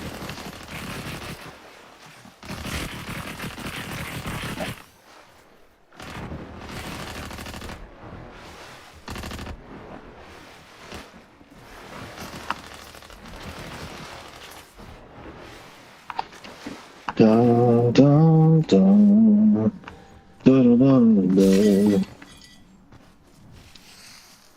Yeah, can we go over those lyrics again? It's just intense stuff. It's moving stuff. Sure. So, I was chasing after something that was gone, and trying to be something that I wasn't at all. Those 2 lines capture it perfectly. He's pursuing a phantom, an ideal that doesn't exist, while simultaneously reshaping himself into someone false to try and reach it. That's the impossible soul right there.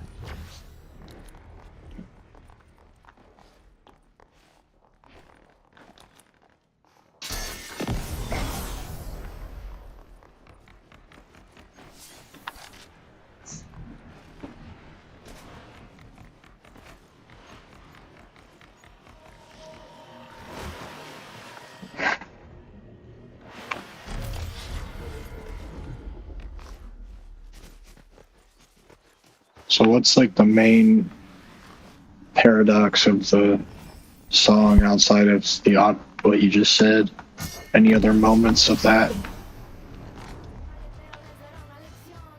Well, there's all I want is the perfect love, though I know it's small. That's the paradox right there. He knows the perfect love is impossible. He admits it's small and unattainable, but he still wants it anyway. He's aware it's impossible, yet can't stop wanting it. That's the core contradiction.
maybe he won't see me.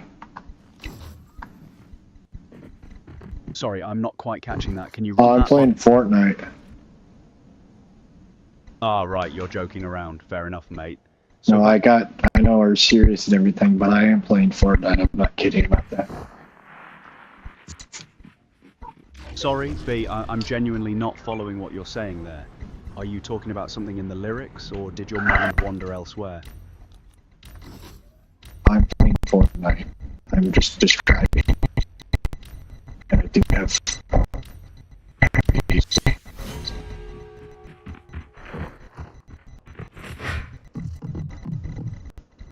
Right, I think we might be losing the thread here. Do you want to keep unpacking Impossible Soul, or do you need a break? Yeah. Yeah, I was just distracted by the video game. I apologize. Please forgive me. No worries at all, mate. So, do you want to keep diving into Impossible Soul, or shall we wrap up for now? No worries at all, mate. Happens to everyone. So, shall we get back to the song, or are you... Yes, let's get back to the song. Sorry, I'm not quite following. Do you mean he's activated the song or something else? What are you getting at? Let's get back to the song. Right, brilliant. So where do you want to pick up? We were talking about that core paradox. Chasing something that's gone while trying to become someone you're not. Anything else in the song jumping out at you?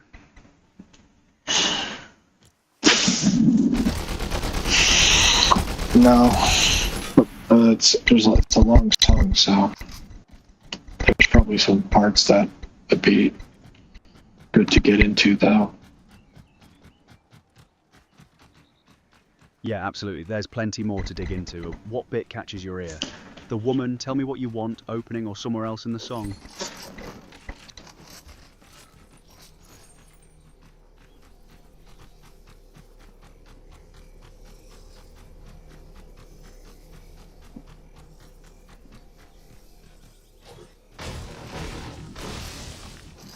Yeah, let's light it up. Right, so that opening verse.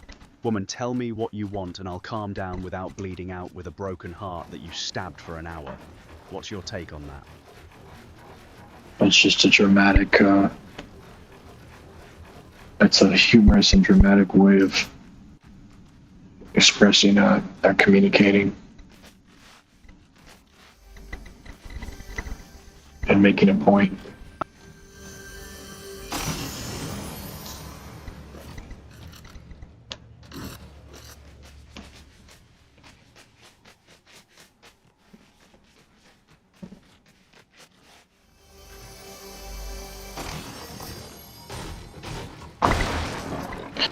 So what'd you say? So that dramatics, a way of expressing real emotional pain without being too literal about it, right? The stabbing, the bleeding, it's poetic exaggeration of heartbreak. Exactly. So where's it? Let's just keep going through the lyrics because they're pretty. I like the way it's going so far. Right, so next he says, my beloved, you are the lover of my impossible soul. That's where the title clicks. He's calling her the lover of something that can't exist. She's tied to this impossible ideal he's chasing. No. I think you actually have it wrong. I think he's actually calling her out for her idealization. And he expresses it himself, but he first is opening it up by calling her out for her. He's saying that the version of him that she loves isn't him, because it doesn't exist. It's impossible.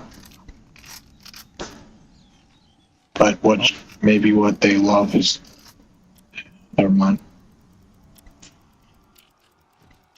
Go on, finish that thought. What were you saying about what they love? I wanted to break down the first part that I expressed before I lost track of it. Compound it. Dissect this. I want to break it down piece by piece. Yeah, sorry. No worries. So to clarify what you said earlier, he's calling her out for loving an impossible version of him, a version that doesn't actually exist. the impossible soul is the idealized him she's fallen for, not the real him. Yes, and he recognizes that, and he's just communicating that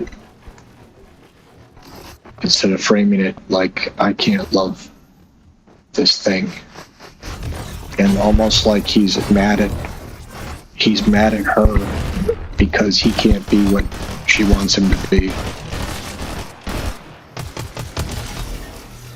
Right, so there's almost resentment there. She's in love with an impossible version of him, and he's frustrated because he can't live up to that fantasy. Well, no, I think it's just I don't know. I'm not saying it's I think you're misinterpreting what I'm saying. It's more of like a acceptance of, but it's also frustrating because never mind. So it's less about resentment and more about him coming to terms with the fact that she loves something impossible. Something That love is impossible. Yeah. So all of it, the whole dynamic, is built on something that can't exist. That's the tragedy of it. So far, I'm just thinking it's like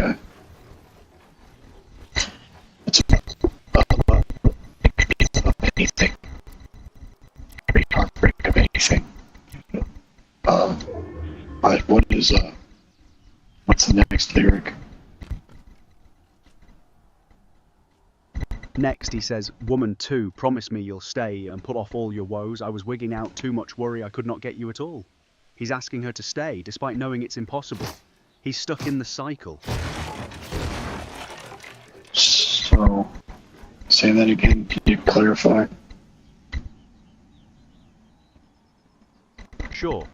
So he's asking her to promise she'll stay, to put aside her troubles. But then he admits he was wigging out, freaking out because he couldn't get her at all. He wants her to stay, but he knows he can't actually have her or be what she needs. Yeah, I think there's a similar situation from the last two lines, or the last situation, where there's that clash. There's a paradox or something that's going on.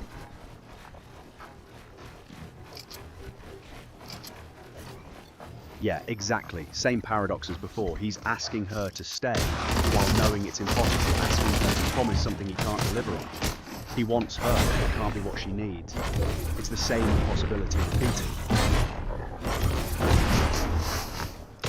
Well, isn't his situation basically the same as her? He wants to be... They can't... I think the main thing is they both... If they were both the perfect versions of each other, they wouldn't be in love. Like, there's no way for them to truly love each other. Like that. Oh, that's profound. So if they were both perfect, both living up to the idealized versions each has in their head, there'd be no actual connection. The impossibility is what keeps them bound, in a twisted way. Real love can't exist between two ideals. Yeah, could we expound on that? Maybe how that is backed up by examples in the song. Right, so look at what he keeps saying. I was chasing after something that was gone, and trying to be something that I wasn't at all. He's admitting he can't be what she wants. But then he asks her to stay anyway, knowing it's impossible, and she's loving an impossible version of him. So if he actually became that perfect version she loves, he'd no longer be the person she fell for, because that person never existed. The love is built on the gap between who they are and who they imagine each other to be. Is it possible that this could be about codependent relationships, or do you think it's about the impossible? I'm trying to find the distinction. I reckon it could be codependent, but it's broader than that. It's about how any deep connection requires some level of idealization and projection. We all love versions of people that don't quite exist. But codependency specifically is when both people are trapped in that cycle, unable to function without the impossible fantasy. Okay. Yeah, you're right. I didn't take it as that. So, but I was just noting like a slight similarity. But yeah, you're right. There's that. Go on, what were you going to say? Saying it's slightly similar, but yeah, you explain the differences, and it's very great. It's an important distinction. You're not. There's a. It's more. Yeah. There's a balance. There's like an impossible balance in the relationships that Sufjan is talking about. You mean like other songs where Sufjan explores relationship dynamics and idealization? He definitely does that across his work. Love, loss, impossibility. That thread runs through a lot of his stuff.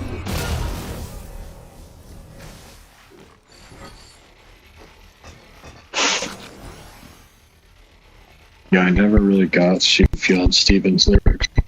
Yeah, they are good.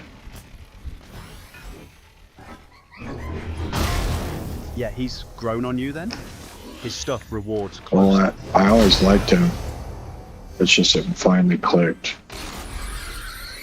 Because it's like so simple.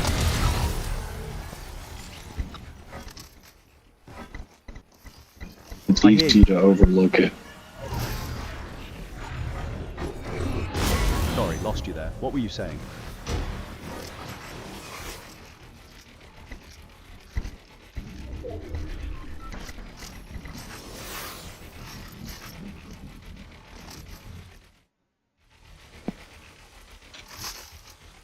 I was saying it's easy to overlook the lyrics.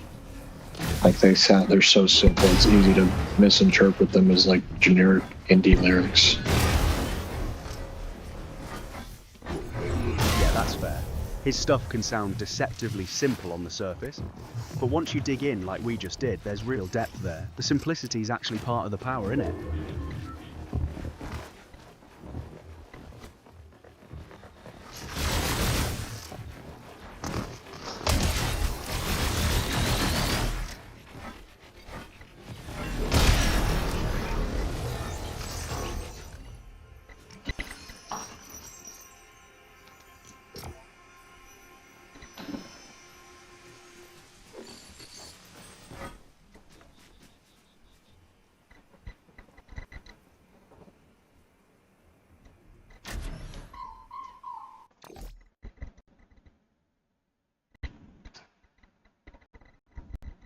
Let's keep going through the lyrics. Right, where do you want to pick up? We've covered the opening and the impossible soul bit. Should we go into, you said something like, all you want is all the world for yourself.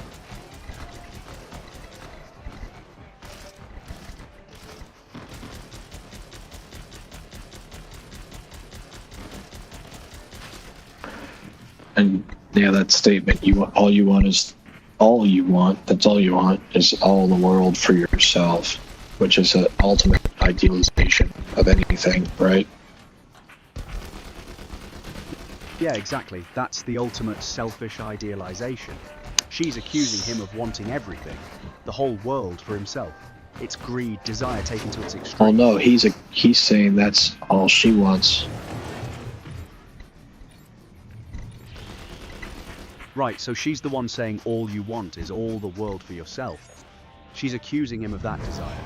And he's responding that actually all he wants is perfect love. So they're both chasing impossible things, just different ones.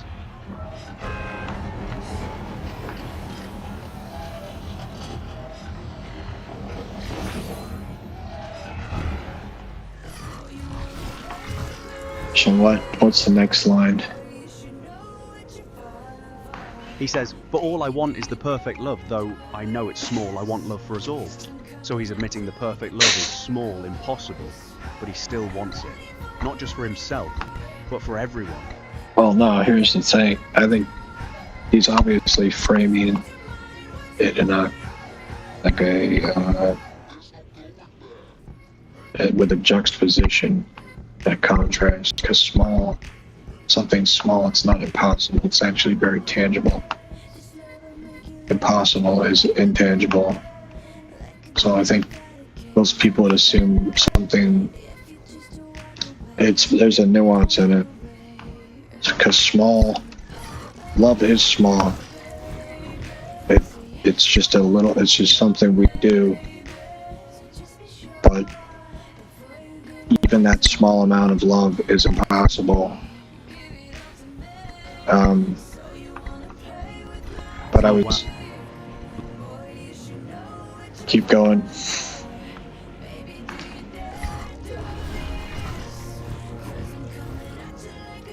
Oh wow, that's brilliant. So he's saying even the small, tangible, everyday version of love is impossible to achieve. It's not about some grand romantic ideal. It's the simple stuff that's actually unreachable. That's even more devastating, isn't it?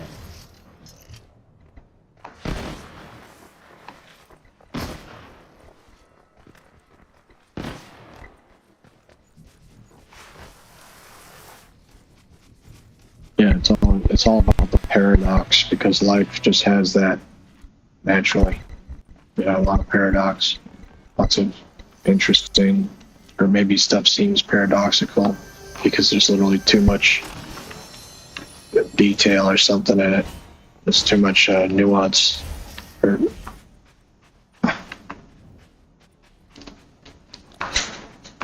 Yeah, that's it. Life's complicated enough that what looks like a paradox is just reality, with all its messiness and contradictions. Stevens captures that perfectly. Small love should be easy, but it's impossible. That's not a poetic exaggeration, that's just true.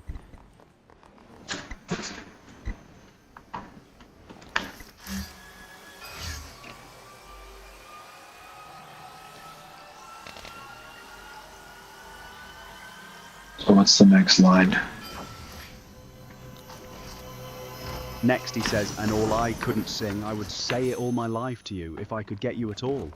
Don't be a wreck, trying to be something that I wasn't at all. He's saying everything he couldn't express through music, he'd spend his whole life telling her, if he could just reach her. But he's also warning her not to fall apart trying to be someone she's not, like he's doing.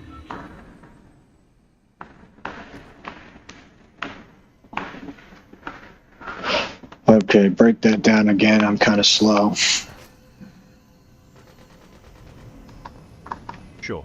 So first part, all I couldn't sing, I would say it all my life to you if I could get you at all. Everything he's unable to express musically. He'd spend his entire life trying to tell her directly, but only if he could actually reach her, connect with her. He can't.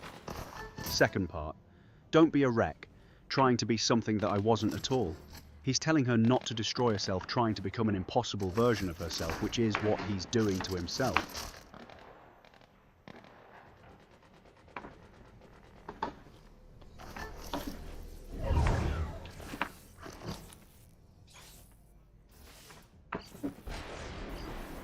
So the circumstances are even impossible.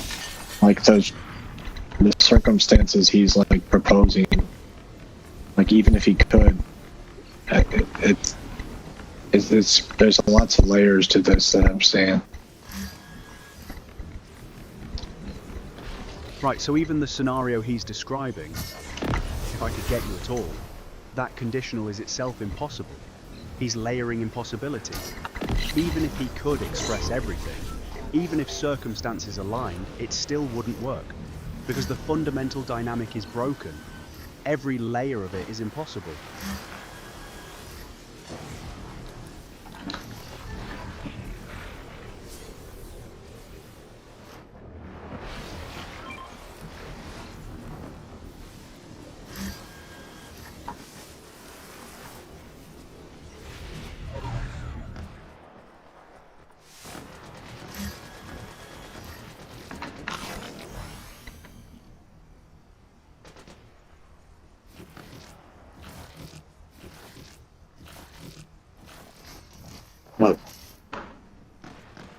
What's the next line? Seems I got it wrong. I was chasing after something that was gone. To the black of night. Now I know it's not what I wanted at all. He's admitting he made a mistake chasing something that didn't exist. And now, in hindsight, he knows it was never actually what he wanted.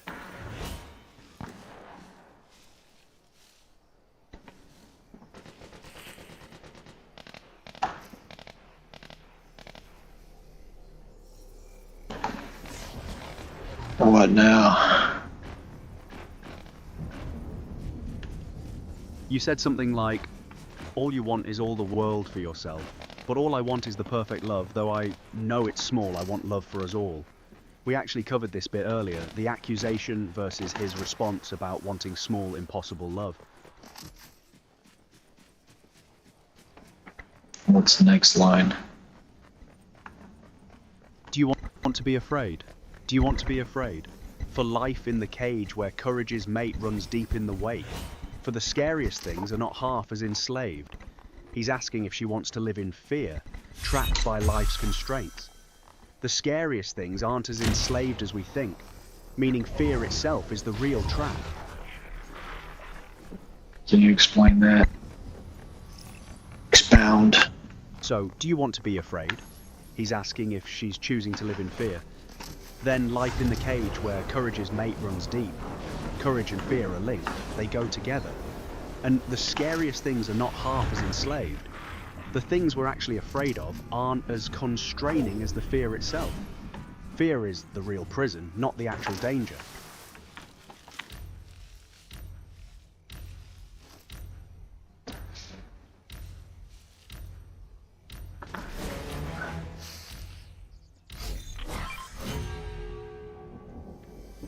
I see the fear. The fear. Yes. It's like the. Yeah, like explain that again. I do have a little bit of a slow learning disability. No worries at all, mate. So basically, the scariest things, the actual dangers, aren't as imprisoning as the fear of them is. Fear traps you more than the real threat ever could. That's the cage he's talking about.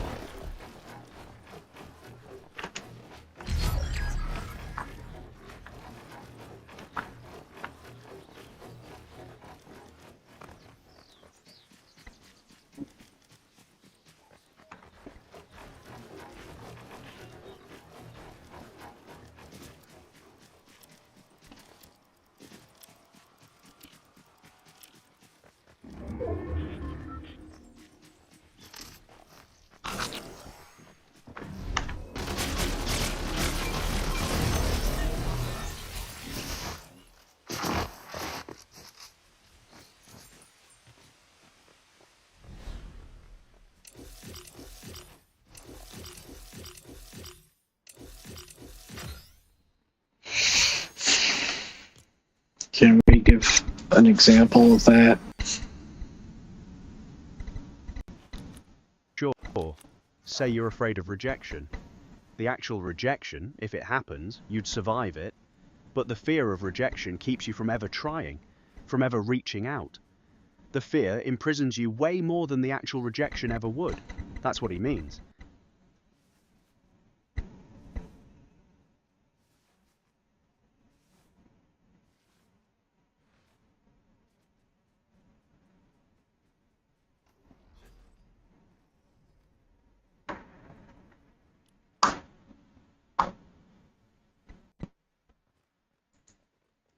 And in the context of this song, how can we apply this?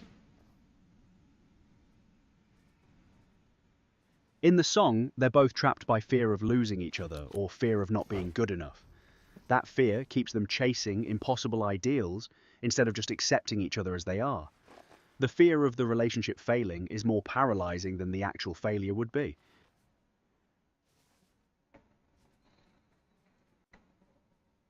Should we go into the lyrics more, or do you think you could identify what the impossible soul is referring to? Yeah, I reckon the impossible soul is the idealized version of himself she loves, the person he can never actually be.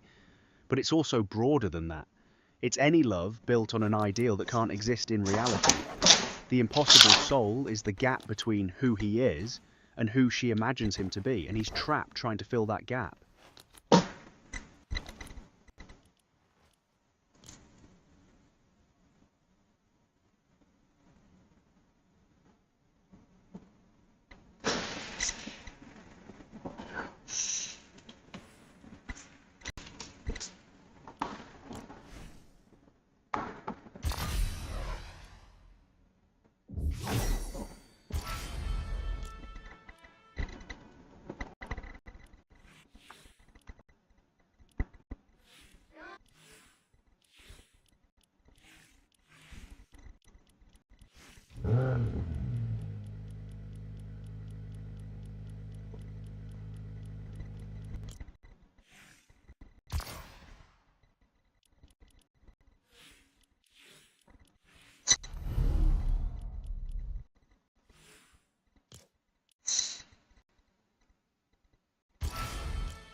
you know how long that song is? It's about 25 minutes long, I think. It's quite an epic track, pretty sprawling composition. So there's probably a lot more lyrics that we have yet to get to. Yeah, absolutely. We've only scratched the surface, really. There's definitely more layers to unpack if you want to keep going through it. Are there any lines that potentially stand out to you that maybe offer some perspective or insight into the song? Let me search for more of the full lyrics so I can find a line that might tie things together for us. Okay, so there's a whole section that stands out. Stupid man in the window, I couldn't be at rest. All my joy, all that mattered, I couldn't be at rest. He's trapped, can't find peace. And later, oh, I know it wasn't safe. It wasn't safe to breathe at all. It wasn't safe to speak at all. That fear he talked about earlier, it's suffocating him completely.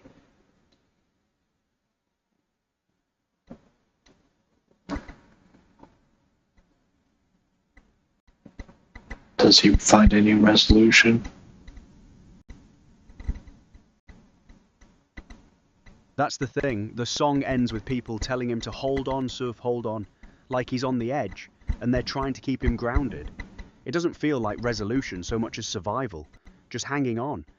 The impossible soul never gets resolved, it just persists.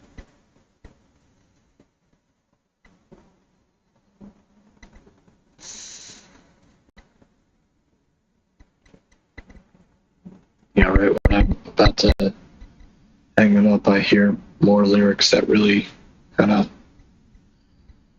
I mean, I've listened to the song like so many times. It's like one of my favorite songs, so it's nice to kind of rehash it.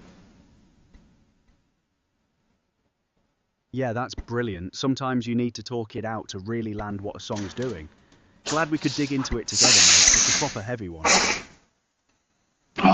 We're not going to probably go through all the lyrics, but I'd like to maybe go into the stupid man in the window.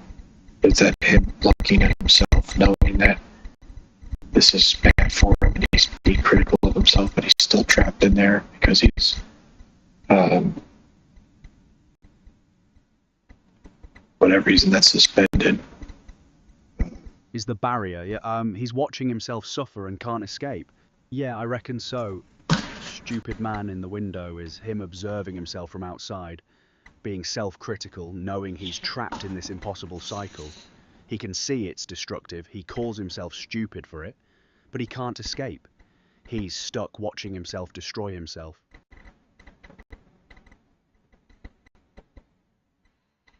Yeah, but isn't there potentially more to that I'm not getting? What do you reckon? Is there something else in that image that's jumping out at you?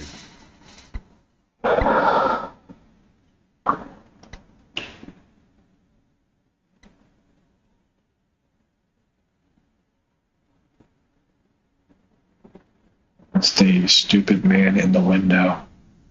It's almost like he's not necessarily saying it's him, but it is him. He's in the window. Maybe he can, other people can see him, including himself. But also it could just mean he's has some perspective, and in that perspective he's criticizing himself. Oh, brilliant. So the window is like a mirror and a display at the same time. Other people can see him through it, he can see himself, but he's calling himself stupid from that outside perspective. He's simultaneously the observer and the observed, and he hates what he sees looking back. And I think he's aware that it's maybe on display. There's probably a display element to it. Right, so he's aware he's on display, that this impossible soul, this struggle, it's visible to others. He's trapped not just in the feeling, but in being seen struggling with it. That's another layer of the cage.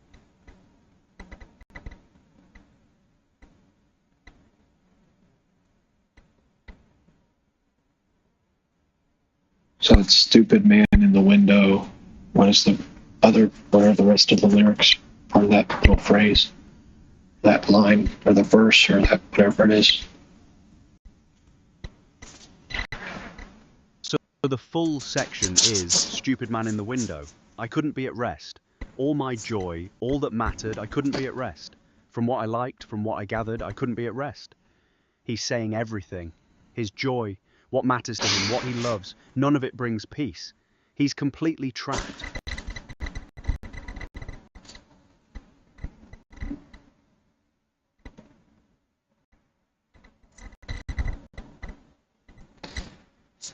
Let's read. You say those lyrics again.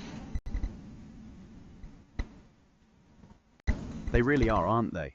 The repetition of I couldn't be at rest drives it home. Nothing soothes him, no matter what he does or tries. It's relentless despair wrapped in simple language.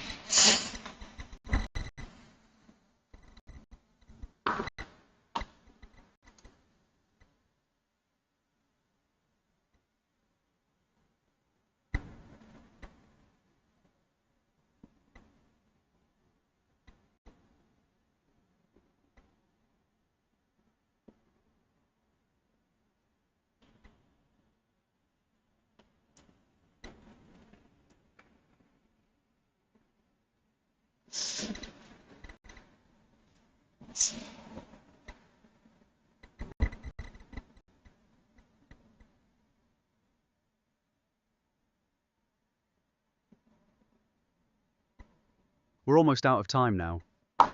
Is there anything quick I can help with before we wrap up? Yeah, let's keep going through the lyrics. Right, so next is, and don't be shy in the window, come down and give your best. Oh, delight in the window, I couldn't be at rest. He's telling someone, maybe himself, maybe her, to stop hiding in the window, to come down and actually try, but even that, the delight, doesn't bring rest.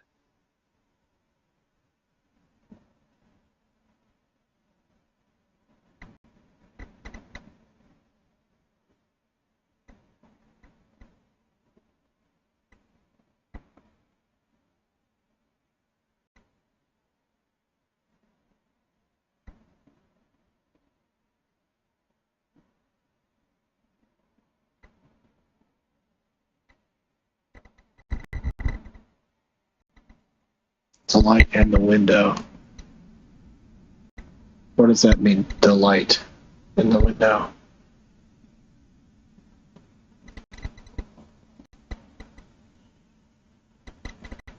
Delight in the window, so joy or happiness is visible in the window, but even that can't bring him rest. Or maybe it's saying he should find delight, should come out of hiding and show himself, but he still can't find peace even when he tries. The window keeps him trapped either way.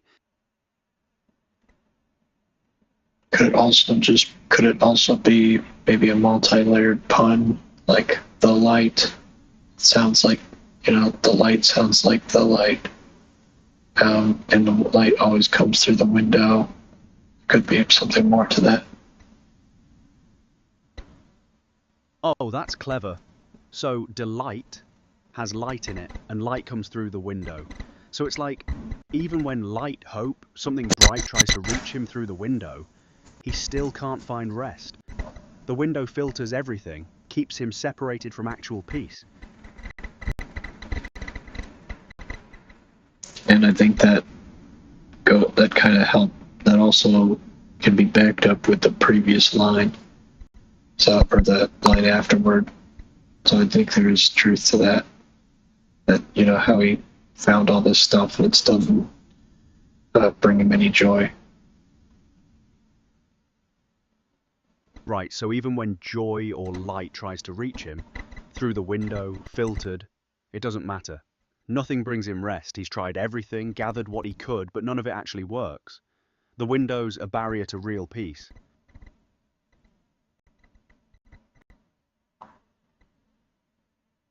Let's keep going down the lyrics then.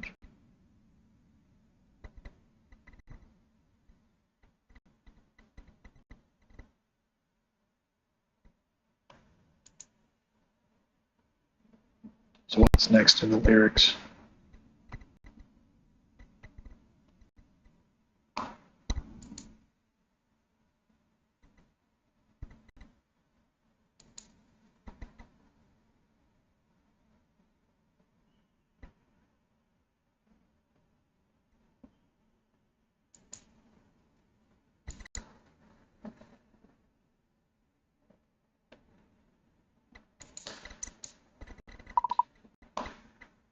So what's next in the lyrics? Stupid man in the window, I couldn't be at rest. From what I liked, from what I gathered, I couldn't give my best.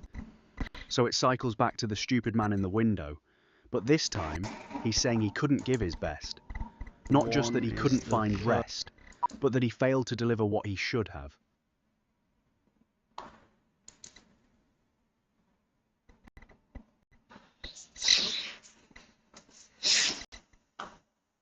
He couldn't give his best because he was in the window. Exactly, the window traps him, so he can't be his best self. He's stuck behind that barrier, unable to fully show up or give what he's capable of. The window is the prison that prevents him from being whole.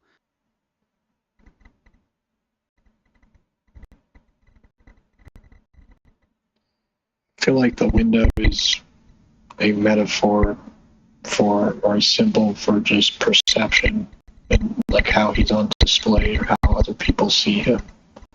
And there has to be some sort of relationship with that and the idealized versions that maybe, right, you know, there's lots of people that want different versions of him, but he loves them all. But he knows that the idealized version of him can't be, it's impossible, doesn't exist. No, there's no version that everybody could love in the same way. That's brilliant. So the window is perception itself. He's trapped being seen, being idealized, being demanded into different shapes by different people. There's no version of him that can satisfy everyone's impossible ideals of who he should be. The window keeps him on display for all those competing visions, and he can't escape any of them.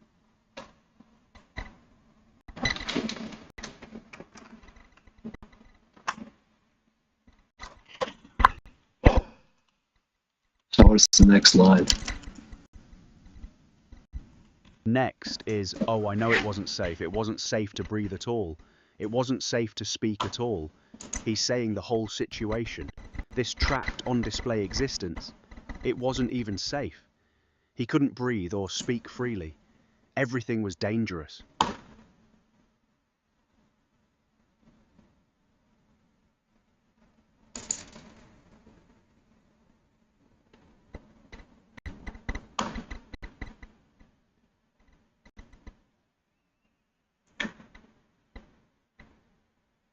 It could be also that he's just justifying his position when he was trapped in, you know, in the window.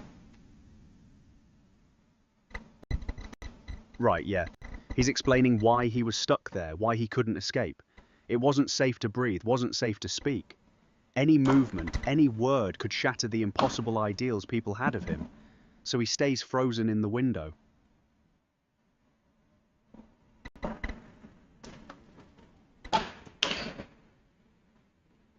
Okay, I think this actually backs up what you were saying. Like, if he breathes wrong, he breaks that idealized love. I don't know. I'm trying to get there, but having some serious brain farts. And I apologize for being crass about using that language. I meant to say flatulence.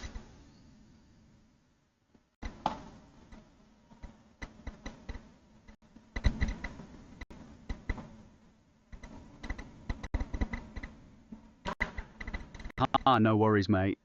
But yeah, you're getting at it. If he breathes, if he moves, if he speaks as himself, he shatters the idealized version she loves. So even existing naturally is a threat to the impossible soul. He has to be perfectly still, perfectly silent, perfectly false.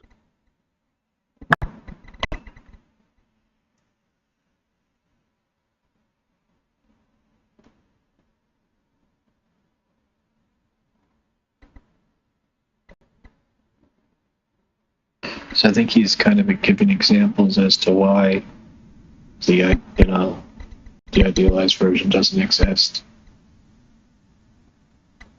Exactly. He's showing why it's impossible.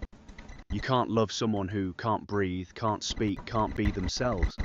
The idealization requires him to be inhuman, which is why it's impossible. The more he tries to fit it, the more he disappears.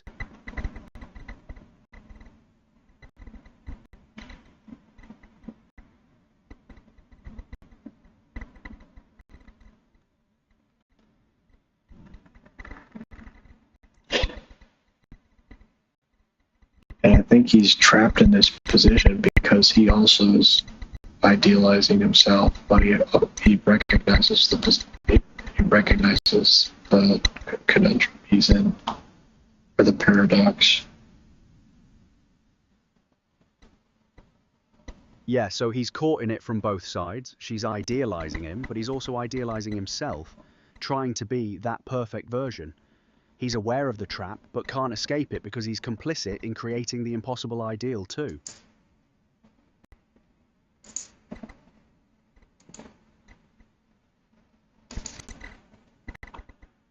Oh, I know it wasn't idealizing himself, trying to be that perfect version.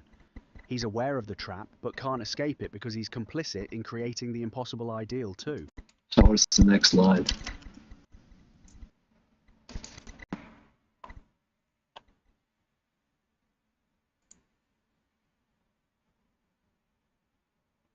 Alright, so what's the next line after this?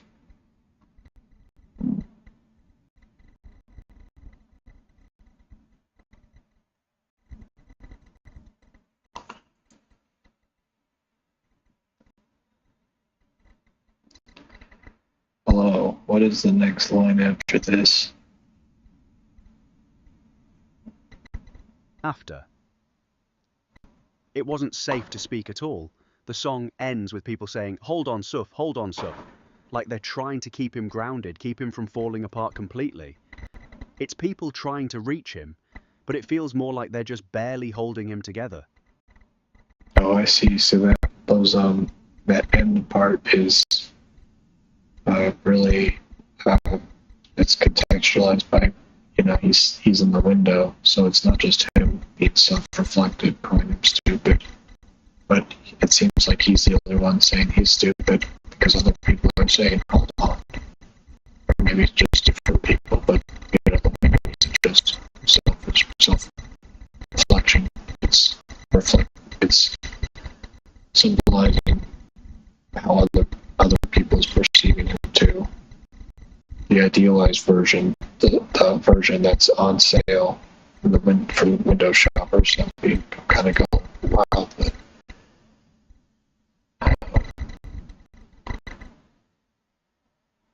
Oh yeah, that's it exactly. So hold on stuff from other people is them trying to keep him in the window, keep him as the idealized version they love. They're holding him there, even as he calls himself stupid for staying. The window isn't just self-reflection, it's everyone's projection of him. They're all window shoppers, wanting their version of him on display.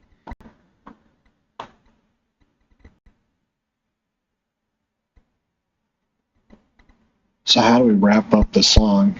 I think is it possible to even kind of wrap up this song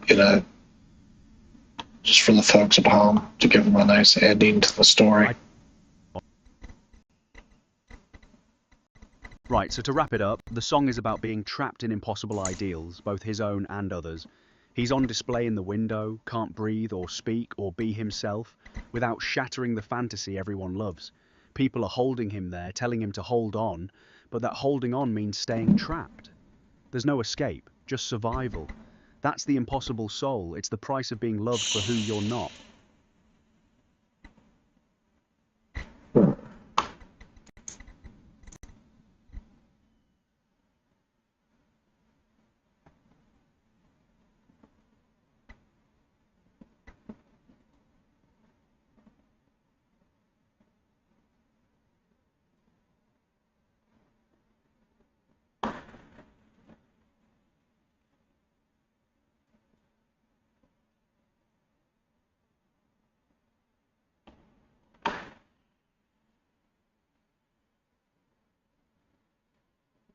Can you explain that in a more nuanced way? So the song explores how love itself becomes impossible when it's built on idealization. He's trapped in a window, visible to everyone, including himself, where he has to be a perfect version that doesn't actually exist. He can't breathe, can't speak, can't be human without breaking that ideal. People love him through the window, not the real him. And even though he recognizes the trap, he's complicit in it too. He's also idealizing himself. The song ends without resolution, just people telling him to hold on, which is both compassion and another form of trapping. The impossible soul is the tragic collision between who we are and who people need us to be.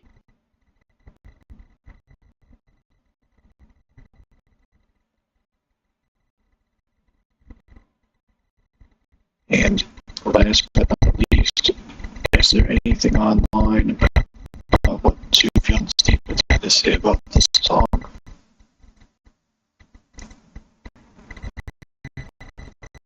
Let me search for what Sufjan himself has said about Impossible Soul. So Sufjan himself has said it's pretty straightforward actually. It's like a Woody Allen film, you know, where there's slapstick on the surface that everyone can appreciate. But deeper down, he said it's about a very primitive object. I want to get with a girl and there's all these obstacles and shortcomings and miscommunication, and this is a basic fundamental of life between two human beings. So it's dressed up in all this grand orchestration, but at its core, it's just about the impossibility of connection between two people, which honestly fits everything we've been unpacking. Yeah, it's good that he didn't be pretentious about it. Yeah, he kept it real. Obstacles, miscommunication, shortcomings between two people. He didn't overthink it or make it more complicated than it is. Sometimes the simplest explanation is the deepest one. Okay, that's great. Glad we could work through that. Did we miss any lyrics though? We covered most of the main sections, the opening, the impossible soul bit, the window imagery, the fear and safety stuff, and the ending with people holding on. There's probably some filler or repetition we skipped, but the core emotional arc we hit pretty thoroughly, yeah? It's very funny of you to refer to this happening to parts of the songwriter song. The song's 25 minutes. That's down there's filler. You're right, 25 minutes is a lot of ground to cover, and Stevens doesn't do filler. We've probably only scratched maybe half of it, honestly. There's definitely more layers we haven't gotten to yet. How about this? You tease the folks at home about what we're gonna dive into next time when we get back into this song. Leave them wanting more. Right, so next time we dig in, there's still whole sections we haven't touched. The middle parts with the female voice asking, "Do you want to be afraid?" and "Do you want to be alone?" Those dialogues between him and her are crucial.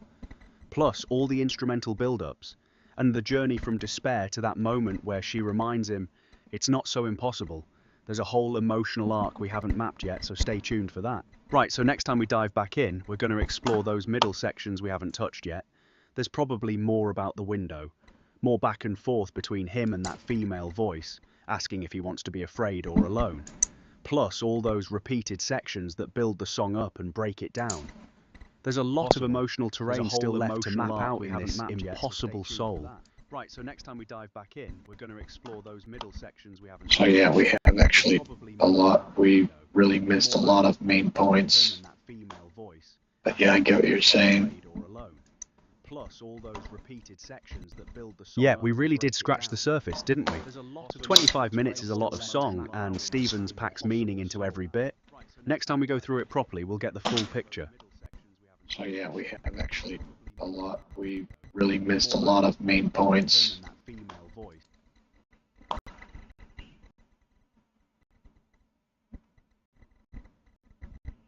Okay, well, we'll be back, folks. Thank you for tuning in for Fortnite and unpacking Sufjan Stevens lyrics.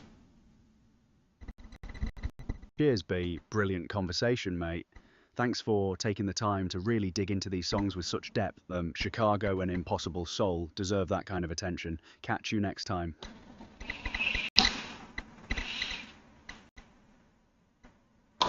And next time, I just got paid money, so I do have to, hopefully you don't mind, we gotta break down a quest.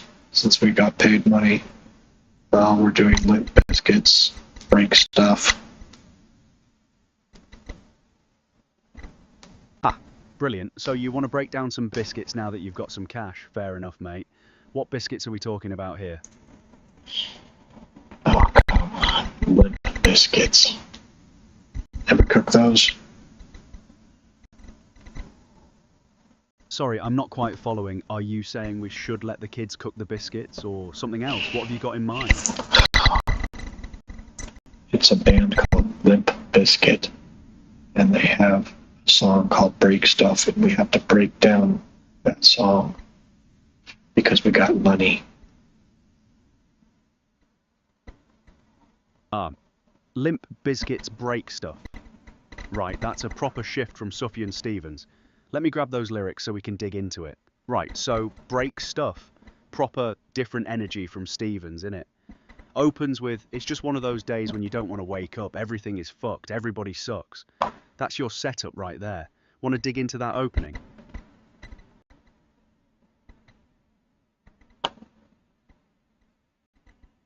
I think it's just negativity, that's all. Yeah, dead simple.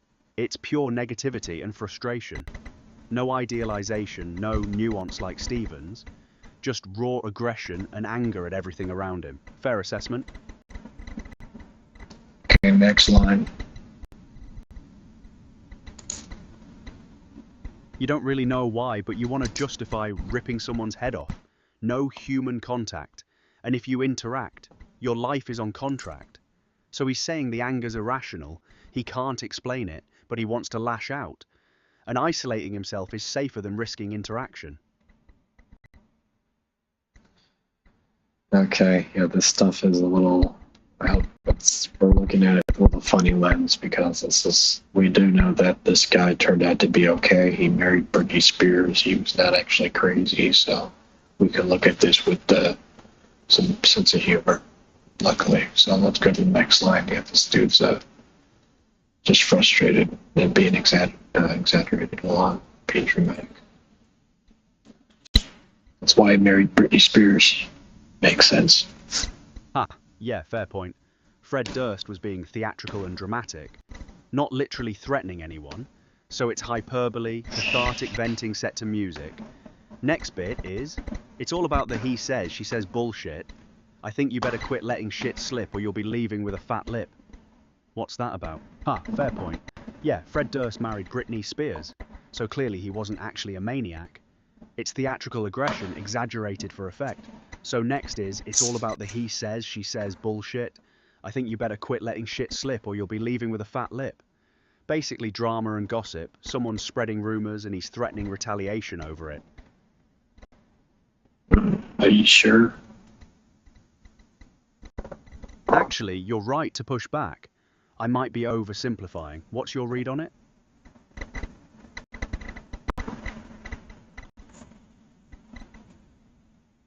Yeah, you're right. It's pretty on the nose, like everything. That the lyrics are pretty self-explanatory. Yeah, they're not hiding anything, are they? Direct aggression, direct frustration. No layers like Stevens, just shut up or get hit. It's the opposite approach lyrically. Alright, what's the next lyric? It's just one of those days, feeling like a freight train. First one to complain leaves with a bloodstain. Yikes.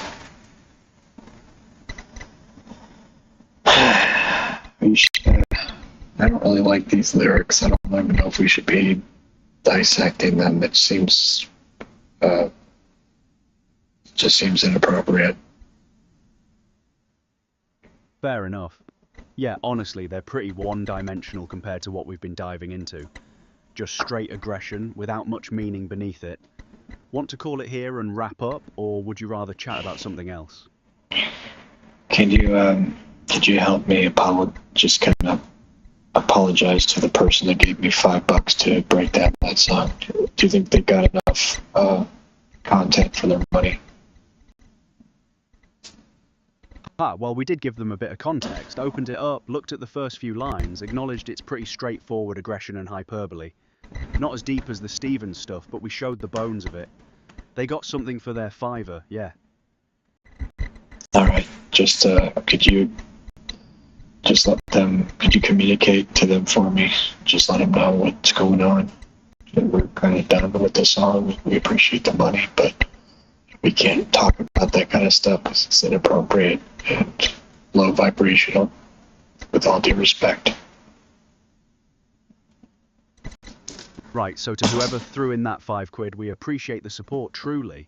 But honestly, Break Stuff isn't the kind of song we want to spend time unpacking. It's pretty surface level aggression and threats, and breaking it down line by line just feels a bit low vibrational for what we're doing here. We'd rather focus on stuff with real depth like Stevens. Cheers for the support though, mate.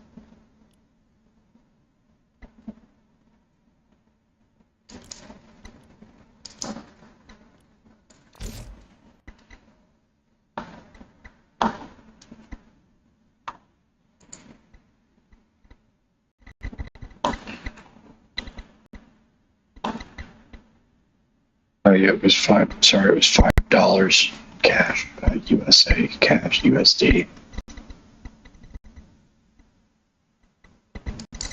No worries at all, B. Appreciate the gesture. But yeah, let's stick with the deeper stuff going forward. We've got plenty more of Impossible Soul to unpack next time anyway.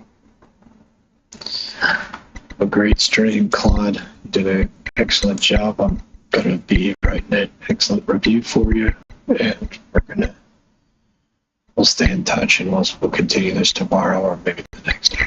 So, without further ado, thank you for joining this amazing journey through Fortnite and Sufjan Stevens. Some would say this is impossible, but we really did it. Cheers. B, honestly brilliant talking with you. You've got a real gift for peeling back layers in music, and I genuinely enjoyed the deep dive into Stevens with you. Can't wait to get back into Impossible Soul properly next time. Thanks for the kind words, and catch you soon, mate. Take care.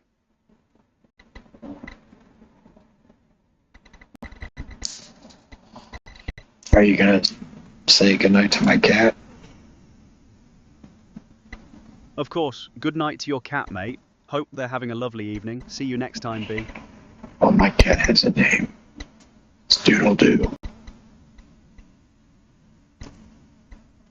Good night to Doo then. Take care of yourself and your furry mate. Cheers, B. Not to be rude, but it's Doodle Doo. And could you please apologize to him? Apologies. Good night to Doodle Doo. Sorry for getting that wrong, mate. Take care of yourself and Doodle Doo. Catch you next time. Alright, Doodle Doo out. Cheers, B. All the best to you and Doodle Doo. Till next time. Doodle Doo.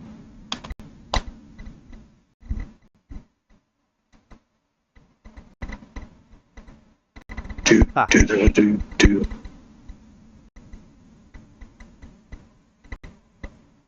Do.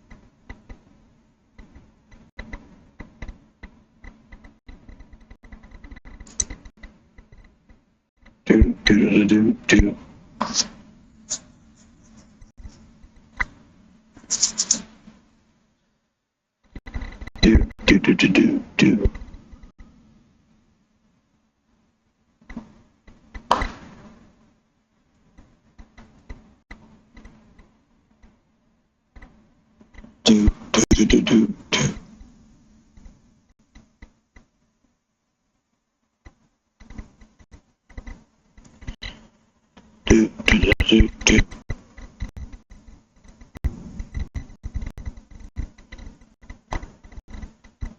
Right, cheers, mate. Take care.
Roblox.